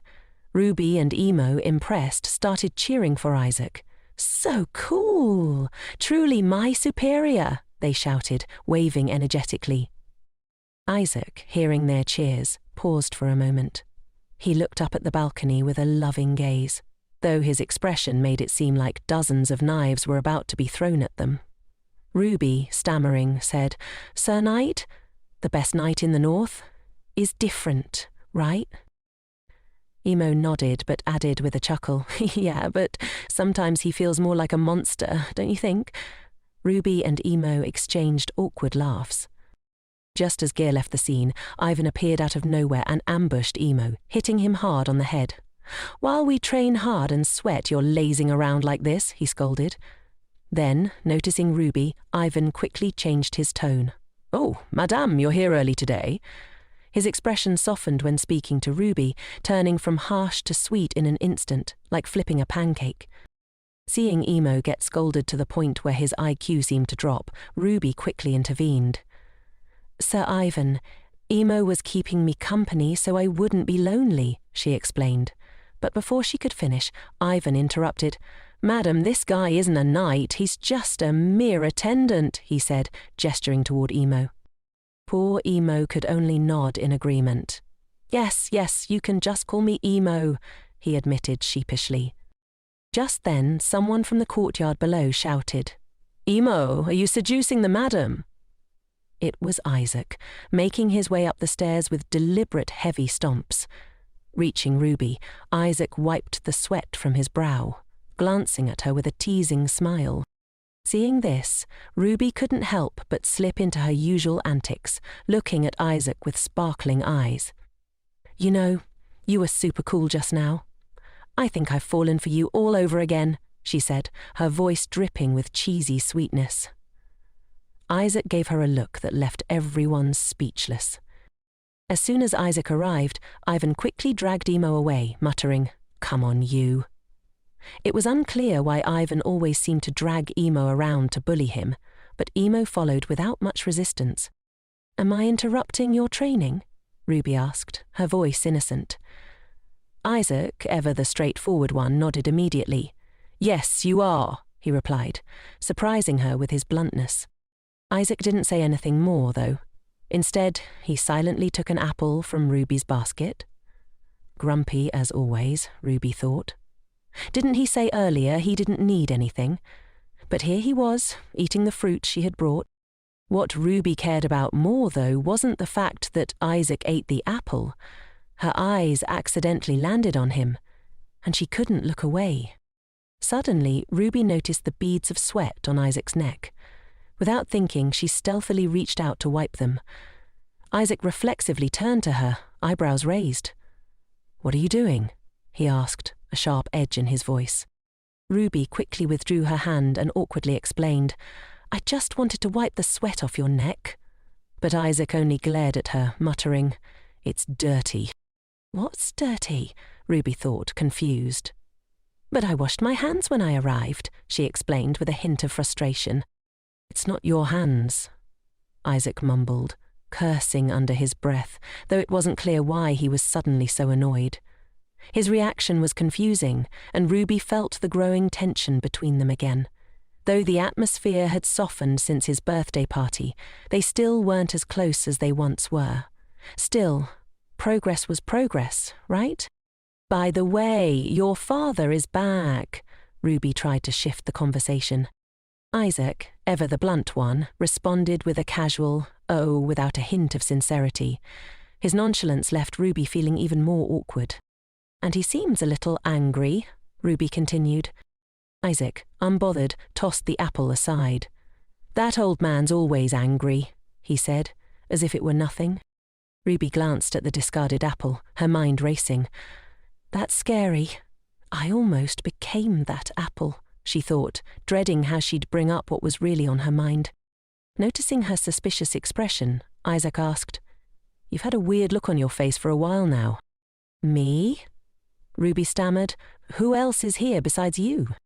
The words hit her square in the heart, and she resorted to her usual tactic, making cute, exaggerated expressions in front of Isaac, but as always, Isaac didn't find them cute at all. In fact, he gave her a look of disapproval before turning away with a blunt, almost sinister comment. "I really want to open your skull." "What?" Ruby's eyes widened in disbelief. "What's so scary about that?" It was even worse than what she had imagined. Still trying to figure out what to do about her father's anger, Ruby sighed. Isaac sat beside her, his curiosity now piqued. "So, what did the noble Lord Gear say?" he asked. Ruby hesitated, struggling to find the right words. "Well, he said we haven't fulfilled our duties as a real couple." Her voice faltered as she spoke. Isaac looked at her blankly. "What's that supposed to mean?" he asked. Ruby blushed, deeply embarrassed. Does he really not know? She thought, her face flushing even more. "You know, the wedding night," she finally managed to say. Isaac's eyes widened in realization. "What?" He blinked, taking a moment to process her words. Did he seriously need to be told directly to understand? Ruby groaned internally. If he had figured it out earlier, they wouldn't be this embarrassed right now. But what surprised her even more was that Isaac spoke up first. "You don't have to worry about it," he said suddenly, his tone softening a bit. "I told you before, it's not something you need to stress over." Ruby bit her lip, but, "My father?" Isaac cut her off gently. "He's my father too. I can deal with him." Ruby sighed, caught between relief and confusion. Isaac's calmness was comforting, but she couldn't shake the feeling that this unresolved tension between them would eventually catch up to her. "Why do you suddenly care about that? I thought you weren't looking forward to it?" Ruby started, her voice faltering as she tried to keep her composure. "It's just, after becoming your wife, I thought we should fulfill our duties as husband and wife. And I said, I didn't want to go home. I was completely serious." As she spoke, Ruby stood up, taking a deep breath before continuing. "Because I like you very much. Just being near you is enough for me. If you want to marry someone else, I'll accept it, but I hope it's your wish, your own wish, not because someone else forced you." Isaac sat in silence, listening to her every word. Perhaps this was the heartfelt confession Ruby had been holding back for a long time, a release of emotions that had been weighing on her. "Do you hate going home that much?" Isaac asked, his tone low as though he was about to reprimand her. Ruby shouted, "It's because you're here!" "Really? Is that the only reason?" Isaac questioned, his gaze skeptical. Ruby had spent so much time trying to prove her devotion, but he still doubted her sincerity. Her frustration was bubbling over. "You're right," Ruby said defiantly. If I sleep with you, no one else can interfere with this marriage." Isaac stood abruptly, now face to face with Ruby, his expression serious.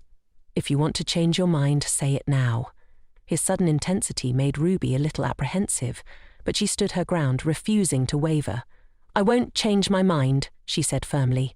Isaac continued to study her, his eyes searching for any hint of dishonesty. Then, without another word, he turned away. "All right then, I'll see you tonight," he muttered. Ruby was stunned for a moment, processing what he said. But soon, a wave of excitement washed over her, her eyes lit up. "Really? Really? Tonight?" she exclaimed. "Oh, I'm sorry, I'm just so happy. So should I come to your room or should I wait in mine? Actually, it's better if I come to you, right?" Her words tumbled out in rapid succession, excitement overflowing. Isaac, already a few steps away, turned back sharply to shut her up. "Don't play any tricks. Go take a nap." "Yes, see you later," Ruby called after him, giddy and unable to contain herself. "Do you have any shame left?" she thought, laughing inwardly. After all, Chessa had sworn Isaac would never touch her. Though it was a big part of why she had married him, tonight felt like the point of no return. She imagined Chessa's shocked face if he knew what was about to happen. His crazy eyes bulging in disbelief, the thought made her even more excited. That evening, Ruby changed into a silk dress and sat on the bed, waiting for Isaac to arrive. She twiddled her fingers anxiously, her thoughts racing. Will it really happen tonight? Her heart thumped loudly, anticipation rising. What if he doesn't come? What if he changes his mind? She glanced out the window, noticing how bright the moon was. It reminded her of that day. I wonder how Pooh is doing, Ruby thought wistfully, hoping she'd get the chance to see her again one day. But her thoughts quickly returned to Isaac. Is he really not coming, she wondered, her patience wearing thin. She clasped her hands together in prayer. Please let tonight go my way. Please make my cold-hearted husband less indifferent to me. As she muttered her wishes to herself, hoping for a miracle, she kept her eyes fixed on the door, waiting for Isaac to step inside. Suddenly, the living Buddha, Isaac, appeared. And of course he overheard Ruby's silly prayers. Can you stop with those nagging words and just go to sleep? He said, his voice as calm as ever. Oh my! Ruby couldn't believe her eyes. He had just finished showering and there he was, wearing that sexy bathrobe that made her heart race. The female lead stared at him, utterly mesmerized. Although I might not be an expert in these things, I'm sure this isn't how a wife should look at her husband. How could she not be infatuated? She was waiting for the next part B as she called it, because it still felt like a dream. You really came, Ruby whispered, still in disbelief. It's like a dream. Isaac looked at her, his expression serious. I'll ask you one last time. After this, there's no turning back. Do you really not mind? His question was so intense that Ruby hesitated, not daring to respond immediately. But then she smiled brightly and said, No matter what you say or do, you're the main character in this world, and I'm just a supporting character trying my best to stay alive. I'm happy just to be with you. Isaac went silent, focusing on Ruby's face. Then, without another word, he pulled the string of his bathrobe and let it fall to the floor. Ruby's face flushed deeply. She was utterly captivated, unable to blink. Of course, if you don't play, you don't understand. Looking at his strong body approaching her, Ruby couldn't help but feel her limbs trembling. Her heart pounded wildly. Seeing her instinctively move back, Isaac teased. Scared now that you've seen it? No. That's not it, Ruby stammered. You're trembling like that, and you say it's not fear, as if I'm about to eat you alive. Oh my God, what else could this be if not being eaten alive? No, it's not that. I'm just nervous. Isaac, without missing a beat, slipped his hand around Ruby's waist and gently pulled the strap of her dress off her shoulder. Then he slowly let her dress fall. Wasn't he supposed to be innocent, Ruby thought. Why is he so skilled? The woman who had boldly proclaimed to the world that she was ready for this was now trembling, her heart beating as if it would burst from her chest. Oh God, save me! What's happening right now? Isaac smirked, leaning in closer. Stop biting your lip. That's my job, isn't it? His teasing made Ruby blush even more, and she started to doubt whether he was truly as innocent as she had thought. But now it seemed far too late for second thoughts. That evening, Isaac gently stroked the back of Ruby's neck, his touch sending shivers down her spine. But then his expression changed. He suddenly became alarmed. He had discovered a large scar on Ruby's back. What is this? Isaac asked, his voice rising in concern. Ruby had hoped he wouldn't notice, that he wouldn't see that spot. She hesitated, then offered an explanation. I got injured when I was playing as a child. But Isaac wasn't convinced. What kind of playing leaves such a big scar? Thinking quickly, Ruby made something up. When my cousins came over to play when I was little, we were pretending to be in the circus. One of my cousins, well, he was a troublemaker. He was swinging a whip around, and I accidentally got hit. Despite her explanation, Isaac's demeanor grew even colder. Without saying anything further, he pulled her dress back up, his hands tying the straps with a gentleness that contrasted with the icy expression on his face. Ruby was confused. What's wrong? she asked. Isaac's gaze was distant, and his expression remained cold. Did he hate seeing scars? Ruby wondered. She had thought that once he had started, he wouldn't care about such things, but now she wasn't so sure. She stood there hoping that this rare moment wouldn't slip away. If I let this opportunity pass... Suddenly, Rael climbed onto Isaac, gently pushing him down onto the bed. However, at that moment, Isaac calmly asked, "What are you doing?" "I was trying to push you down," she replied, slightly flustered. "Did I do something wrong again? Did I upset you?" Isaac suddenly asked her a strange question. "Is there more? I'm asking if you have any other injuries." This question made Rhea fall into deep thought. It was indeed because of the scar. There were a few more marks on the back of her thigh. What should she do now that things had turned out like this? Should she just tell the truth about the scars from her past? But what if he got angry because she had lied earlier? Just as Rhea was about to tell the truth, Isaac interrupted her. "It's fine. It doesn't matter." After saying that, Isaac quickly got dressed, dragging his feet as he lay back down on the bed. Rhea watched him, unsure of what he was thinking. He didn't leave, but he must have been uncomfortable after discovering that she had lied. "I have to apologize," Rhea muttered, approaching him, her voice trembling. "I didn't mean to hide it." Despite her confession, Isaac was still puzzled by her actions. "It's just that I was too ashamed of my troublesome past. I will never lie to you again." Suddenly, Isaac grabbed her hand and firmly said, "Enough. I told you it wasn't because of that." He sighed, clearly tired, and then pulled Rhea closer to him. Just like that, Isaac hugged her and fell asleep. Rhea could only peek at him, but when their eyes met, Isaac glared back at her coldly, her face flushed with embarrassment. "I don't understand why you always hold your breath in fear," Isaac said softly. "If you were a liar, I wouldn't be lying here with you like this. It's not your fault. I just think it would be better to do this another day." His simple action, his calm words, moved Rhea deeply. "Why did you believe me this time? So you don't hate me?" Isaac glanced at her, his expression unreadable. "Does that bother you that much?" Rhea immediately raised her head in confusion. "Why are you saying such nonsense? If you're going to sleep here, I'll go out." Isaac refused, pulling her tighter into his embrace. "Is it okay if I sleep with you?" Rhea hesitated for a moment. "It's up to you, really. I shouldn't have asked. I won't be able to sleep comfortably tonight." Rhea kept her eyes on Isaac, and, despite her nervousness, she couldn't help but admire his handsome appearance. Even while sleeping, he looked even more striking. Unable to sleep, Rhea fidgeted with Isaac's hand, her thoughts racing. Am I really going to die by these hands? A few minutes later, she gently slipped out of his embrace, her mind swirling. He's such a fool. If he just set his mind to it, he could do anything. Why does he keep hesitating like this? I wish he were like Cheza, like the members of my family, the kind of people I've met, people who make clear demands. Maybe then things would be easier. "Good night," she whispered, feeling a strange mix of emotions. The present scene suddenly shifted into a sea of fire.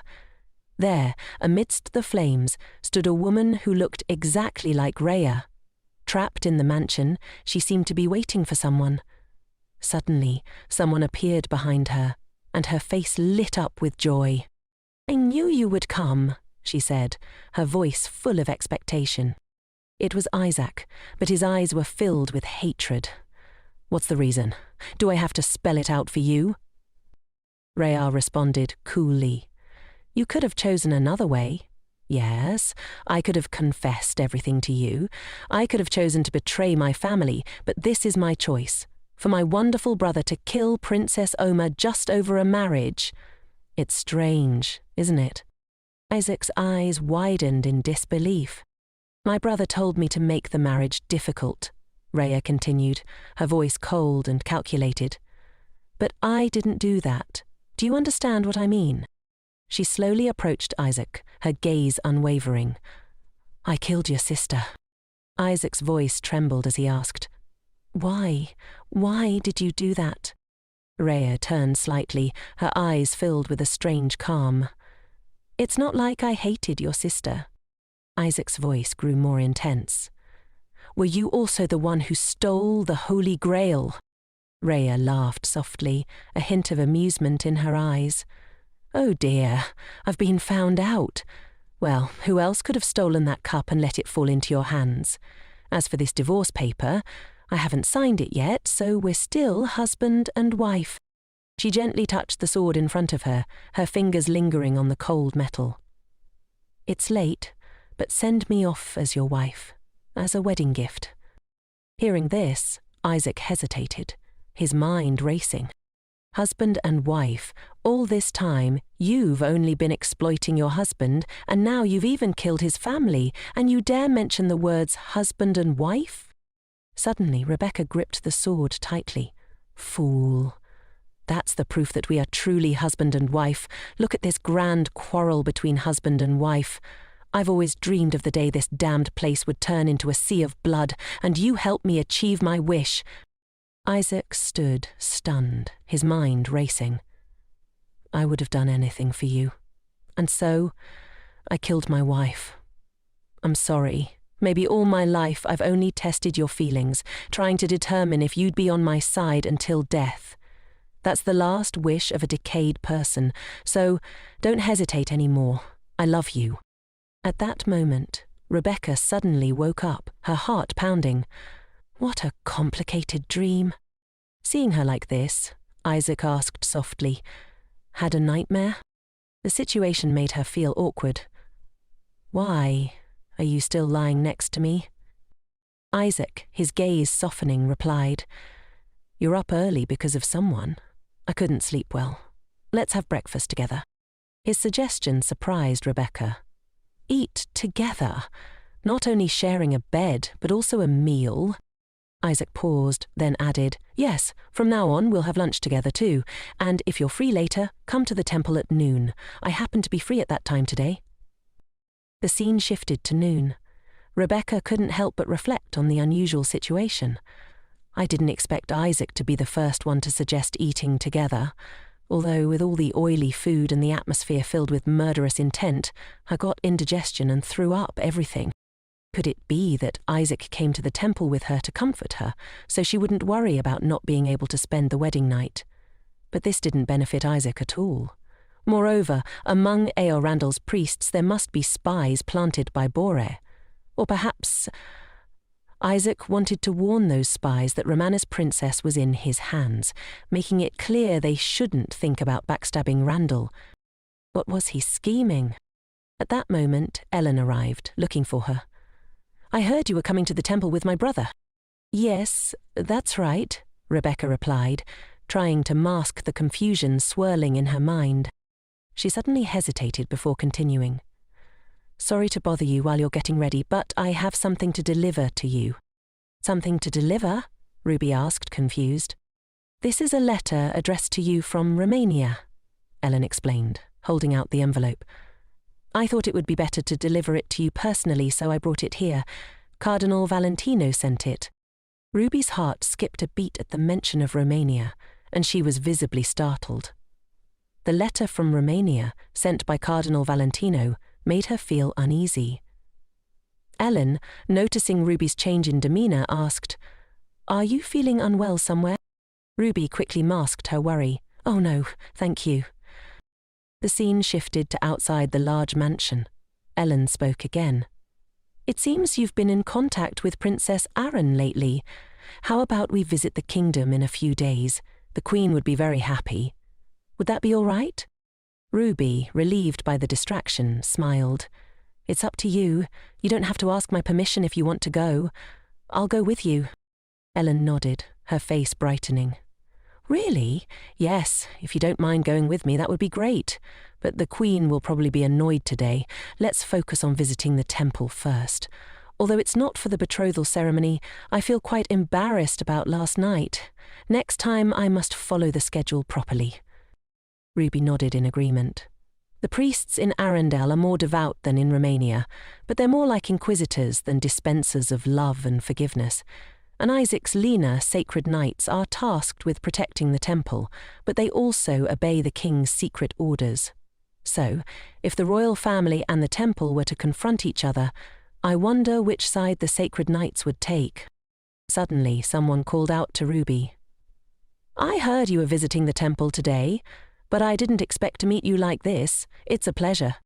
Ruby turned to see Freya. Her presence made Ruby wonder, did Isaac tell her? Freya smiled warmly. "It's nice to meet you. What brings you here, miss?" "My uncle is the archbishop here," Freya explained. "It's been a long time since I came here with my younger brother, so I'm visiting him as well." Ruby noticed something strange behind Freya. Countless cold eyes staring at her. Immediately, Freya turned to a man seated nearby. "Lorenzo, why aren't you greeting the madam? What are you doing sitting there? Honestly, it seems like you've all been captivated by madam's beauty." At that moment, someone approached, their presence so intimidating that everyone visibly stiffened. They immediately stood up, and Ruby sensed the murderous aura emanating from them. Isaac walked up behind her, his voice calm yet stern. "You're late. Have you been waiting long?" Ruby answered. "No, I just arrived. And you call me late?" Isaac glanced at her, his gaze softening. "This is a wreath I wholeheartedly made for you. I wonder if you like it. I also made one for Elle." Ruby was touched by the gesture, but Isaac's expression became quiet as he gently took her hand. "Your hands are all scratched. I was so focused on giving it to you that I didn't notice." Freya, observing them, spoke up with a hint of jealousy. "Anyway, Madam is so lovely. Why are you so harsh with her?" Isaac turned to her coldly. "What are you doing here?" Freya, unfazed, replied, "I came to see my uncle. I'm the one who brought Lorenzo here, so don't scold him." Lorenzo stepped forward, looking uncomfortable. "Madam, I understand that my brother behaved rudely to you before. I would like to apologize." Ruby thought to herself, "There's no reason for me to accept that insincere apology." Freya, noticing Ruby's lack of response, added, "Rude? What do you mean? I don't understand what you're talking about." Freya smiled knowingly. "Madam is truly generous. But there's no need to hide your wounded heart. Could it be that Madam was so hurt that she said those words to Lorenzo? 'My heart aches for you'?" Ruby quickly replied, "I'm not hurt at all." Freya's sarcastic smile returned. "So, Madame, at the same time, Lorenzo also wants to apologize to you." Lorenzo stepped forward, his face regretful. "About last time, I was disrespectful to you, Madam." Before Ruby could respond, Isaac stepped in front of Lorenzo, glaring at him. The sudden movement startled Lorenzo, and Ruby quickly intervened. "I'm fine, so you don't have to worry about it." Isaac, still tense, turned to her, his voice low. "Are you really okay?" Ruby nodded, but she couldn't help but feel something was off. Of course, strange. "I don't have a fever, but why am I breaking out in a cold sweat? Maybe I caught a chill in the garden. I do feel a little frail." Suddenly, Isaac reached out. "Did I get married, or did I sign up for child care?" He lifted Ruby up effortlessly, leaving Freya speechless. Before leaving, Isaac didn't forget to remind Lorenzo, "Next time, come and apologize directly." Freya and Ruby's sister stood there, dumbfounded. "Annoying, isn't it?" Freya muttered under her breath, her irritation clear. Ruby, still in Isaac's arms, gently advised, "I'm heavy. You can put me down now." Isaac smirked. "Put you down so you can bleed again and faint. Why bring up that embarrassing incident?" His teasing made Ruby flush with embarrassment. The awkward position made her cling to Isaac for support. "Why are you so startled? You've seen me naked before," Ruby said, trying to ease the tension. "By the way, should we speed things up a bit? You know, being held like this makes my heart flutter." She couldn't help but tease him, though she was equally nervous. Isaac suddenly interrupted her thoughts. About Lorenzo's rude behavior toward you. Why bring that up suddenly? He seemed to recollect something vaguely. I don't remember clearly, but I heard he sang a song teasing your curly hair. Is that true? Ruby hesitated, not wanting Isaac to know about the vulgar song. She wanted to avoid causing discord. She lied.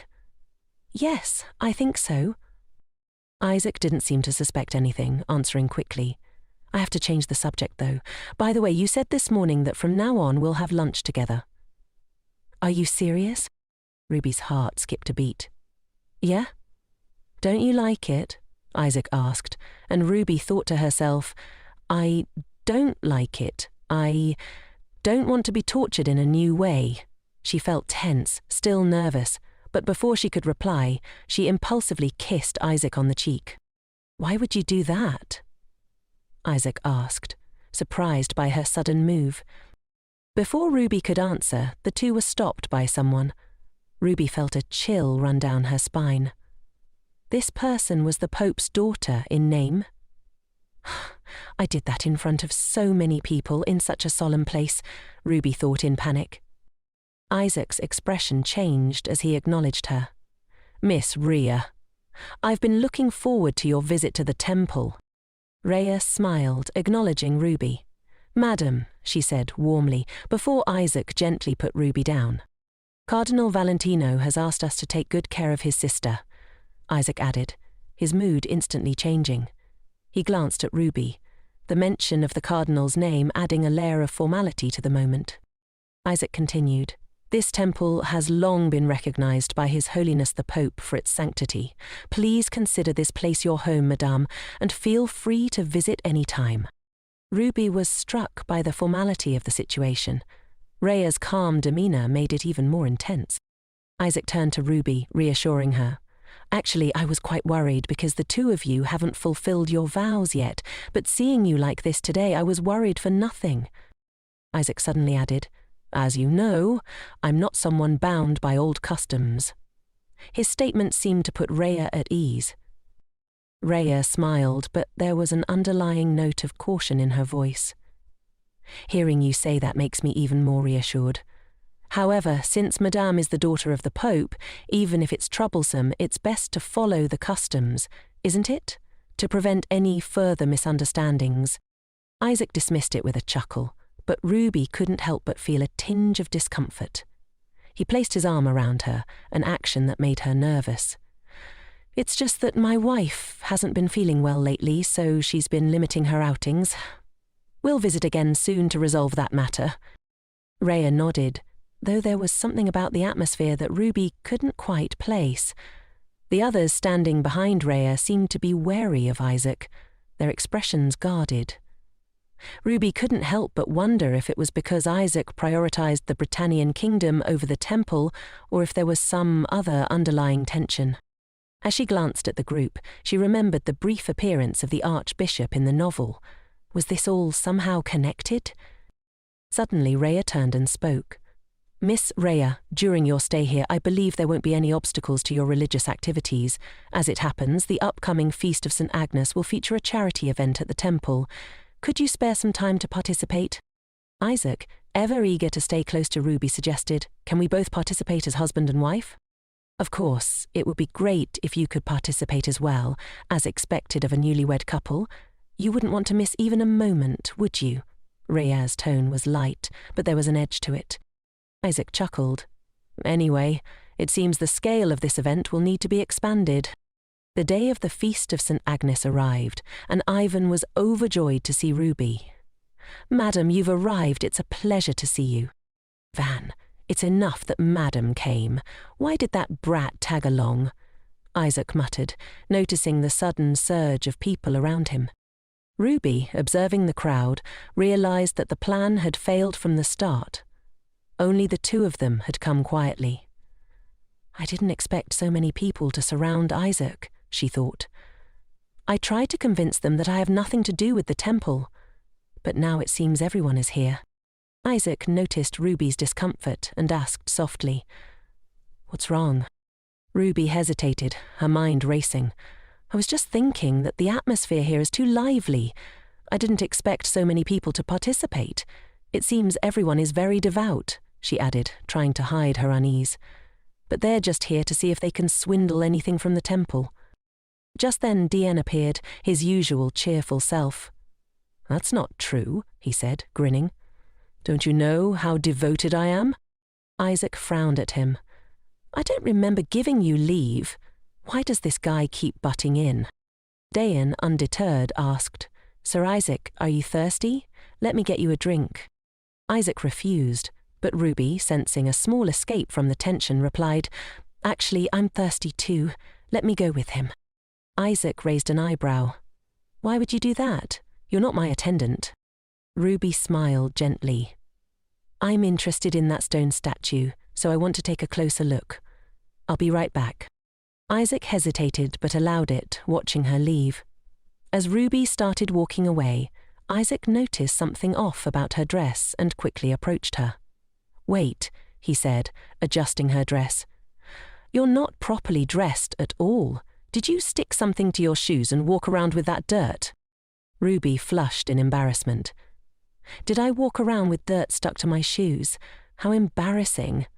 I'm naturally careless. Isaac sighed but smiled. Good thing you noticed. Just be careful next time. Don't run and fall.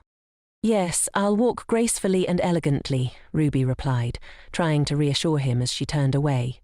But inside she wondered, what's his intention? Why did he bend down and remove that from my shoe himself? When they reached the drink station, both Isaac and Ruby were surprised to find pomegranate juice, which looked strikingly like nosebleed, a symptom Isaac had endured in his training. Ruby couldn't help but laugh. Actually, sometimes I feel sympathy for that stone statue. If you're a trainee sacred knight of Arundel, you experience it all at once, showing off by standing still until your nose bleeds. Isaac nodded, just standing still until your body reaches a certain state, but those who consider it a sign of strength and celebrate by behaving rudely often get punched again, only to bleed again. A true sacred knight shouldn't be complacent. Ruby raised an eyebrow. Isaac's name itself is complacent, though, so what's with all the bragging? Isaac smirked. That state refers to the training process, the moment where physical strength and swordsmanship merge with the divine. Just then, a familiar figure approached. It was none other than the Archbishop. Thank you for attending this charity event, he said with a warm smile. Would you care to stroll with me for a bit? Meanwhile, Isaac had gone somewhere, leaving Ruby to bid farewell to Dayan. She suddenly started trembling, her thoughts racing. I had intended to keep my distance from the temple as much as possible, but maintaining a proper relationship while observing doesn't seem so bad. Perhaps I could find clues related to Zizari's informant. Just then the Archbishop spoke, breaking her train of thought. Actually, I was hoping Madam would visit the temple soon after arriving in Arundel. Ruby blinked, trying to mask her unease. About that. I understand Madam hasn't been feeling well. Your health hasn't been good, and you've had to endure one ordeal after another. Madam doesn't deserve to be treated so indifferently here. Ruby immediately denied it. I've never been treated indifferently. Both my husband and everyone else treat me very well. She felt a twinge of suspicion. Was he probing her? As expected of Cesari's angel. Madam is truly humble and has an unmatched, generous heart, the Archbishop said, his tones syrupy with praise. Ruby smiled politely, unsure of his intentions. You overpraise me. I'm so happy to see the bond you share, he continued. But if anything becomes unbearable for Madam, please feel free to come here any time. Arundel's Grand Temple will never betray the Pope's grace. Thank you for your kindness. It's only natural, Ruby replied. People in the north can be rather cold. Even the devotees aren't very welcoming. The Archbishop's eyes softened with nostalgia. Have you only lived in the north? Ruby nodded. In my youth, during a pilgrimage, I stayed in Romania. At that time, I was indebted to the Francesco monastery. Ruby's heart skipped a beat. Helped by the Romanian monastery? If the Archbishop is indeed my family's informant, that's already enough of a headache. Although a humble person like me can't fully grasp the Pope's profound intentions, I will do my best for Madame's well-being and peace of mind while she's here, the Archbishop concluded. Suddenly, the Archbishop stopped, and before them stood Duke Alta, Isaac, and Ellen. Your Grace, it's good to see you return safely, the Archbishop greeted, bowing slightly. Isaac glanced at Ruby, and she felt a little embarrassed, but then he quickly turned his gaze away. What's wrong? Isaac teased. Afraid I'm conspiring with the Archbishop to speak ill of you? Ellen approached with a gentle smile. This way, sister. Don't mind them. They're always like this whenever they meet. Ruby, still processing the strange conversation, looked up to see Freya approaching. Your Grace, truly unexpected, Freya remarked with a teasing grin. Look at the paintings. Stop bullying Isaac. There are many pieces he would like. Shall I bid on them and gift them to him? No, Isaac replied, shaking his head. He already has enough paintings at home to be sick of them. Freya turned to Ruby. Madam, do you like paintings? Ruby hesitated. I like them, but I'm not very good at appreciating them. Is that so? Freya raised an eyebrow. But His Grace loves paintings. Why don't you bid on a few and gift them to him? Ruby smiled awkwardly. It sounds like helpful advice, but if it were Freya, I don't know. He would never like anything I gave him. Besides, I don't have the money to spend. In principle, I'm allowed to use the DIY I brought, but if I use it as I please, I'll be scrutinized. Freya chuckled. I haven't formally studied art either. Isn't Romania the holy land of art? Ellen intervened, trying to steer the conversation away. Enough about paintings. Ruby, we were just discussing something. I was thinking of hiring a dedicated maid for you. Our household staff mainly consists of people who've been with the family for a long time, so to make you more comfortable, I thought it would be good to hire someone with no ties to the family. Ruby was taken aback. Hire a new dedicated maid for me? A completely new face? Ellen nodded. Actually, my brother was the first to mention it, but I thought it was a good idea too. Marcianus Poana knows quite a few trustworthy people, so I asked Freya to choose someone. Freya nodded as well. Being a newcomer means not only fewer preconceived notions about you, but also makes it easier for them to side with you. Ruby felt slightly apprehensive at Freya's involvement. How old should a mature person be? Freya asked, her tone casual. What do you think, Madame? Ruby's eyes widened, startled. What is she trying to provoke me with? She thought, her heart racing slightly. Suddenly, Freya reacted strangely. She vomited a large amount of blood, and Ruby was shocked. The soup bowl fell to the ground, and Freya collapsed. Ellen was terrified, and Ruby quickly rushed to reassure her. Miss, you must stay calm, Ruby said. But the blood continued to pour from Freya's mouth, causing Ruby to panic. As Ruby was about to call for help, a hand gripped her shoulder.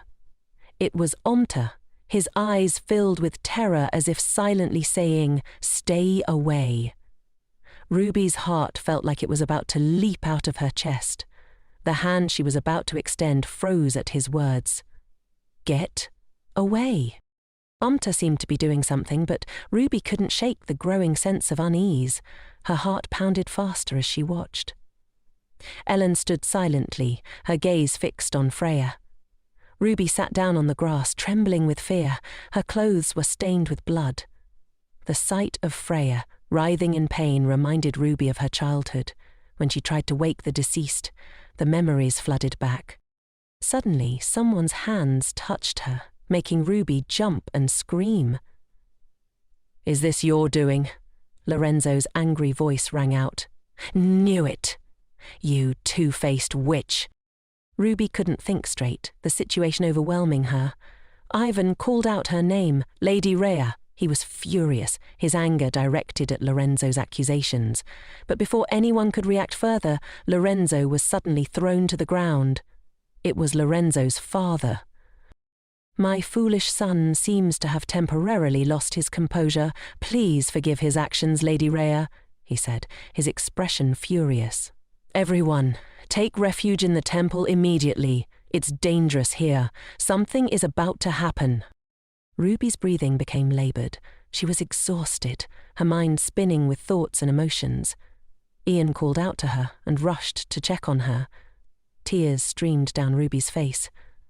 Please, pardon my rudeness, Ian said as he lifted her up. Seal off Section B and evacuate everyone. I repeat, seal off Section B and lead everyone to safety. Ruby huddled fearfully behind Ivan as a giant monster began to appear. How did these brats get into the temple? This has never happened before, someone muttered in shock. The closed door had been reopened after half a day, and Freya had narrowly survived. It was said that any later, and it would have been life-threatening. The truth behind the accidental poisoning, the nature of the toxin Freya ingested, remained unknown. Duke Anta, his voice full of concern, asked, "Do you have any guesses?" "Only a fool wouldn't understand the Duke's implication," the Archbishop said. "It seems they were targeting Lady Fuana from the beginning." "Your Grace, both Ellen and I drank the wine, but we were fine," Isaac said.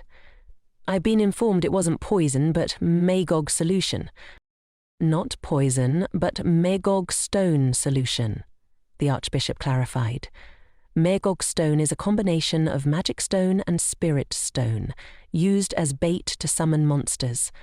It has special properties requiring incredibly complex procedures for use.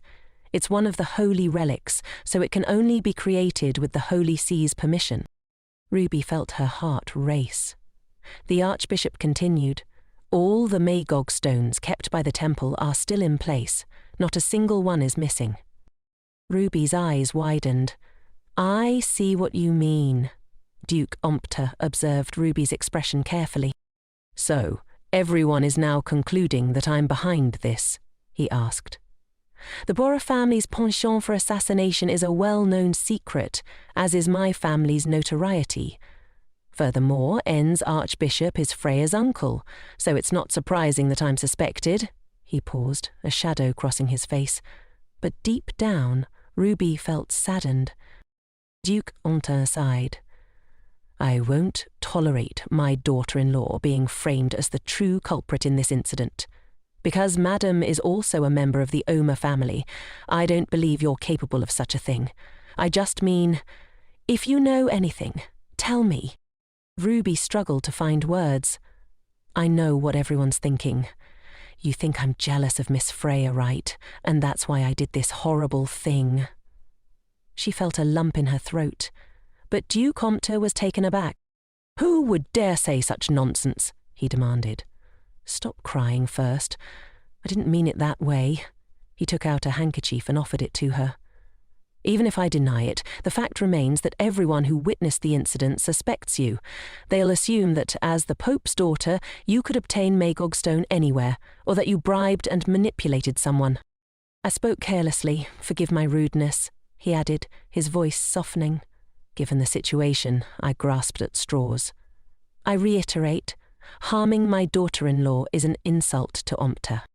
Ruby was deeply touched by his words, but Duke Omerta continued, "Stop crying. Perhaps no one thinks like I do. To them, she was still just a stranger in the vast room."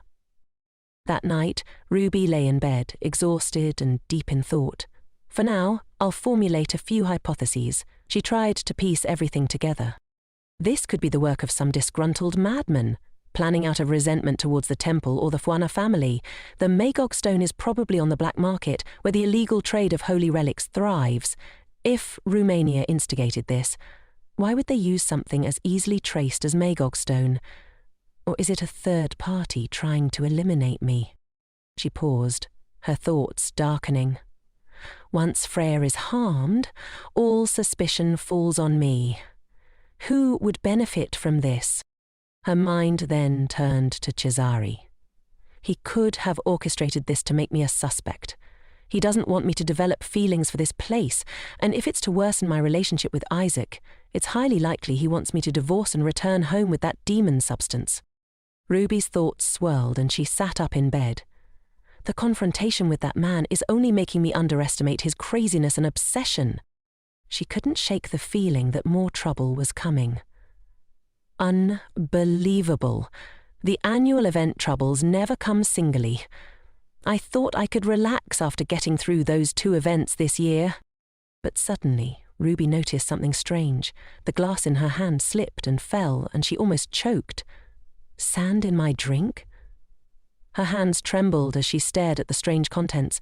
Who did this? Why me? She thought, her mind racing. Do they want me to feel the pain Freya experienced? Ruby's eyes widened. Freya is so lucky. This hurts so much. Ruby seemed to hear a voice, and as she looked up, she sensed a presence behind her. She abruptly turned around and discovered it was none other than Elle. Elle had cornered her against the wall, her hands gripping Ruby's collar. Why did you do this? Elle demanded. From the moment I first saw your hands, I was suspicious. Why did you do it? Ruby's heart raced as Elle gripped her hands tighter. Did you do this for attention, or was it because the food disgusted you so much? If you wanted to die that badly, why not do it quietly? Why resort to this? Ruby's voice trembled. Because this is the only thing I can control. Elle stood frozen for a moment, taken aback by Ruby's words. Tears welled up in Ruby's eyes, and Elle felt a sharp pang of guilt. Slowly she stepped back, her lips pressing tightly together as if holding back words. What have I done? She murmured, turning away. I'm sorry, Elle whispered before walking out, leaving Ruby standing there, dumbfounded. Ruby sat quietly on the bed, her mind swirling with thoughts. She noticed the wound from her habitual vomiting. It wouldn't be noticeable without close inspection, but she could feel it, her body marked by the silent pain of the past. Have I experienced something like this before? Ruby wondered. Maybe it wasn't Elle. Then, who could it be? Dawn was breaking. Ruby sat in silence, her thoughts heavy. Elle did the same. They sat opposite each other at the dining table, the air thick with an awkward tension. What should I do in this awkward atmosphere? Ruby thought. This is bad. I need to leave this place quickly. I have to go now. Elle spoke simply. Yes. Before Ruby could leave, a call came. The temple would like you to visit. Please go, a voice informed her. Ruby paused, surprised. The Archbishop invited me? She thought, her mind connecting the dots. It must be related to Freya's poisoning. Ruby smiled faintly. I'll go, thank you. Ruby left the dining room, her heart heavy. Elle watched her go, her expression grim. The sound of a horse-drawn carriage rattled down the road, the noise echoing in the quiet morning. If Cesare is really behind this, then it's highly likely the Archbishop is the spy, Ruby mused, her thoughts racing. But, if that's the case, he's helping to harm his own beloved niece. Her stomach tightened with unease. No? As soon as I see him? Ruby thought back to a short while ago when she'd come here with Isaac. It felt like so much time had passed.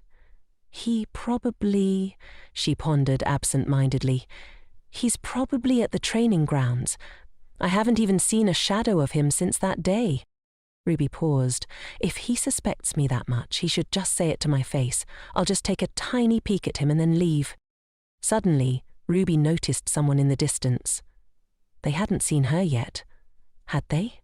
Isn't your sister better now? Ruby thought. If Damian is here, then Isaac must be too. She told herself that she would only look, but now she hesitated. How could I possibly see him? But then, the voice of someone nearby snapped her out of her thoughts. Why aren't you obediently standing guard by your sister's side instead of coming here while you're still suspended? The voice sneered. If your sister were vomiting blood and about to die, would you still sit still? Ruby's heart sank as she heard the biting words. Who knows, she thought bitterly. I might not even have a sister, and even if I did, I wouldn't act like that with someone unrelated. The voice continued. Are those words directed at me? That's right, the man replied coldly. If your father hadn't stopped me back then, you could forget about ever becoming a knight. Remember? Do you think I'm as cowardly as you? What's so great about the Pope's daughter? Even that old Pope is nothing. Tell them to try and come in here. What can those rotten people do?" Ruby's breath caught as she overheard the man's words. "That's the first time I've heard someone dare to blaspheme the Pope in front of the cathedral," she thought, stunned. The conversation continued. "Stop your delusions and focus on your training. Don't forget that she's the wife of the Omerta heir. Don't get on my bad side. Even if she pretends, she's still just trash, a freeloader acting like she's some kind of lady." The other man's anger flared. "Did I say something wrong?" he asked. "Next time I see her, I'll rip that shameless mask off her face." Ruby had been listening to the whole conversation, feeling both surprised and disheartened. Heavy footsteps descended the stairs, signaling someone's approach. Ruby, feeling the weight of exhaustion, was about to leave but hesitated. "What should I do? I'm so tired. I don't want to do anything. Someone might see my eyes. Or should I just sit here for a while?" Ruby's expression was heavy, her body feeling both physically and mentally drained. She wondered, where should I go? Is there anywhere waiting for me? Her mind drifted back to Isaac. Why were you kind to me back then? Why did you hesitate? Why did you listen to me? Why did you defend me? Why did you make me have false hopes that maybe you were different from the others I've met? Suddenly, she heard a noise. She turned and, to her surprise, it was a lovely animal running towards her. "Popo," she thought, feeling a strange warmth. "This place is near the cathedral. It's dangerous for you to be here. Could you be looking for me?" Ruby felt deeply moved, but at the same time, exhaustion clouded her thoughts. "But I'm so tired right now. Anyway, I'm so glad to see you." Popo reached out its paws toward her, and then, as if understanding her fatigue, it carried Ruby on its back. "Wait, Popo, are you going to take me somewhere?" Ruby asked, her voice barely a whisper. Popo looked around, as if checking if anyone was watching. It seemed to nod in its own way, and Ruby closed her eyes, surrendering to the comfort of Popo's presence. "All right. Everyone will be happier if I disappear anyway." Ruby lay there, letting the soothing rhythm of Popo's movements ease her. Later that evening, at the Grand Cathedral, Ian spoke. "My friend, just look at that grim, murderous face of yours. Now you understand our suffering, having to look at that face every day." Isaac brushed Ivan's hand away with a sigh. "People are worried about you, and you're still getting mad?" "I never asked you to worry about me," Isaac snapped. "You haven't slept in 4 days. If that's not asking people to worry, then what is?" Isaac seemed to lose track of time. "Has it been that long?" he muttered, clearly exhausted. "If you keep this up, you'll faint and kick the bucket, and I won't care." "Do you think putting on this act will make you feel better?" Ivan pressed, concern lacing his voice despite Isaac's cold demeanor. The missing person suddenly reappeared. "This is the guard's business. It has nothing to do with us," someone remarked. But with Princess Ellen's description of the culprits spreading everywhere, concerns grew. What if she's been murdered? Ian's voice broke through the tension. "I know you're angry about what happened to Freya, not anyone else." Before Ian could finish, Isaac interrupted. "No. Then what's the reason for this rampage, Isaac?" Ian pressed. "I'm really glad you came to me," Isaac muttered, his tone distant. "But I have no choice but to remain silent, because I can't understand the meaning of this, or my actions. Where am I trying to go? What's the destination in my mind?" Isaac frowned, feeling frustrated. "This is infuriating. Is it because of your wife?" Ian asked. Isaac seemed to wrestle with his thoughts. The image of that day kept flashing back. The icy cold, devoid of all hope and vitality. What if I hadn't been able to stop the Mantors that day? If even a drop of Freya's poisoned blood had splashed on me? He shook his head. My actions back then were for her, not for anyone else. I thought that even if I explained it later, she would understand. But if it's the girl I know, it's not just you who suspects the Borgia family. Even a dog passing by would think they're behind it.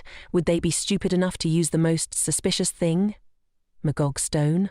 To poison the daughter of Britain's leading family?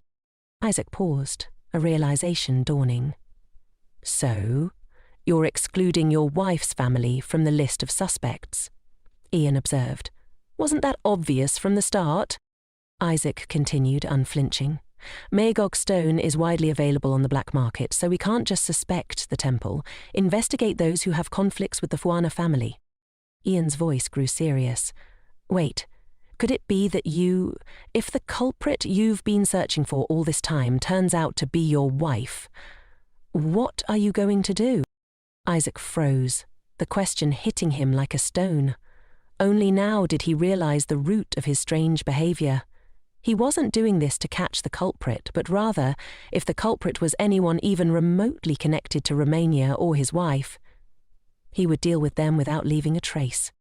I don't care about that, Isaac said sharply. His eyes held no hint of doubt, only a madly distorted belief. If that girl really was the culprit, I wouldn't care.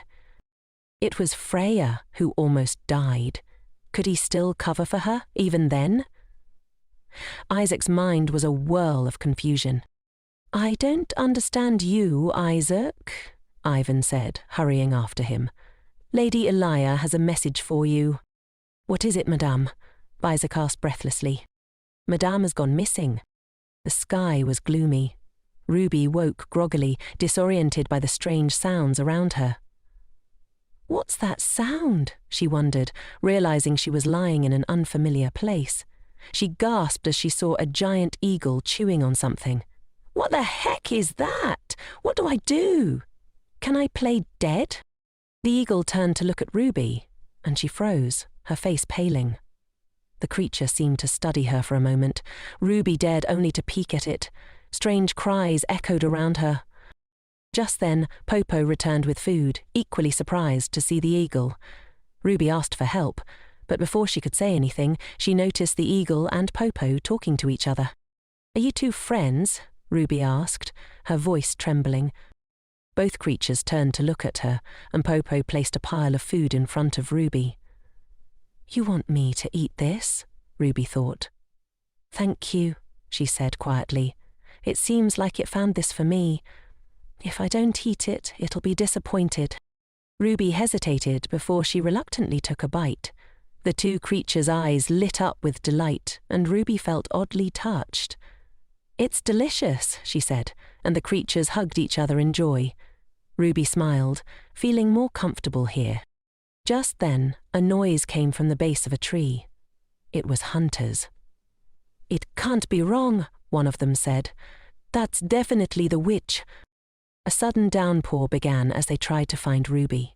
She's probably not in this area, one hunter said. Ivan turned to Isaac, but Isaac appeared distant, his mind elsewhere.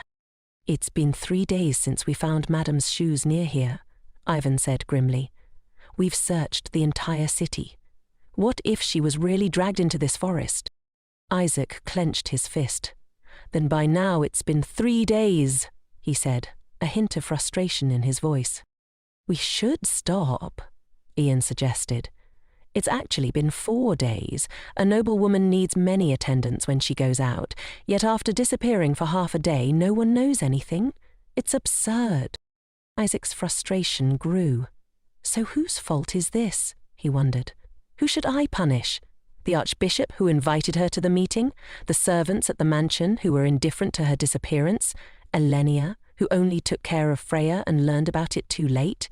Freya, who clung to Elenia, preventing her from leaving? Or is it my own fault, for not knowing how she was treated all this time? Isaac's mind spiraled. I was lost in my ignorance, and this stabs me in the heart. In the end, it's all my fault. The maids of the family had always been devoted and loyal to Omerta, especially the head maid, who cared for Ellen like a mother. But how did they really feel about her, the person they considered an intruder? Isaac's guilt weighed heavily on him. I should have rectified things from the beginning. Even if I'm mocked for being just like my father, I'll accept it, Isaac thought bitterly. I justified my refusal to marry because of my hatred of becoming like him. but it was just an unconvincing rationalization. The rain grew heavier as Isaac's torment continued. The things I didn't ask, the words I didn't say. Though I didn't intend to hurt you, it all caused you pain. It's too late for me to realize that now. Ivan and the others remained silent, but Isaac could feel their unspoken concern. Even so, I can't give up on you. Even if I don't know if you're alive or not, I still hold on to a sliver of hope. Please, just being alive is enough. Isaac kept praying for a miracle. Suddenly, a voice called out, "Lord Isaac, can you come out here for a moment?" "What is it?" Isaac asked, puzzled. "They look like poachers. They fainted, so I woke them up, and they said some strange things. I don't know if they're lying to avoid getting caught." "No, we really saw," one of the men stammered. "What are they talking about?" Isaac wondered. "They're talking about a banshee," the other man explained. "It's a monster that emits a mournful cry. Legend says it can predict impending death." The two men glanced nervously at each other. "We could hardly face a witch," one said. "We were going to go back and call the others, but before we could turn back, we saw something huge behind us." Turning, they both froze in terror, then ran away in a hurry. "It's true," one man shouted. "There was a popo monster and a griffin with a blonde witch on a branch laden with raspberries."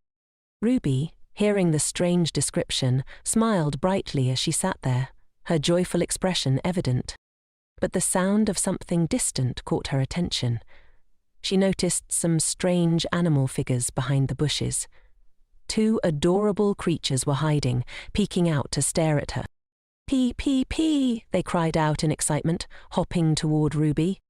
She gently crouched down and asked, "Are you guys Popo's friends?" Ruby's excitement grew as she offered them the berries she had just picked. "Hi there, do you want some?" The creatures grinned, delighted, and reached out eagerly to accept her offering. With one last happy skip, they vanished into the bushes, leaving Ruby behind, giggling and waving goodbye. "I'm not afraid of anything anymore," Ruby thought as she watched them go. "Popo and the griffin are always by my side." The two creatures lingered, but the griffin's antics always seemed to make Popo angry. Ruby smiled at the thought. As the sky grew darker and dark clouds gathered, Ruby decided to call the two creatures back. "Hey guys," she said, "let's go back to the cave. It looks like it's going to rain."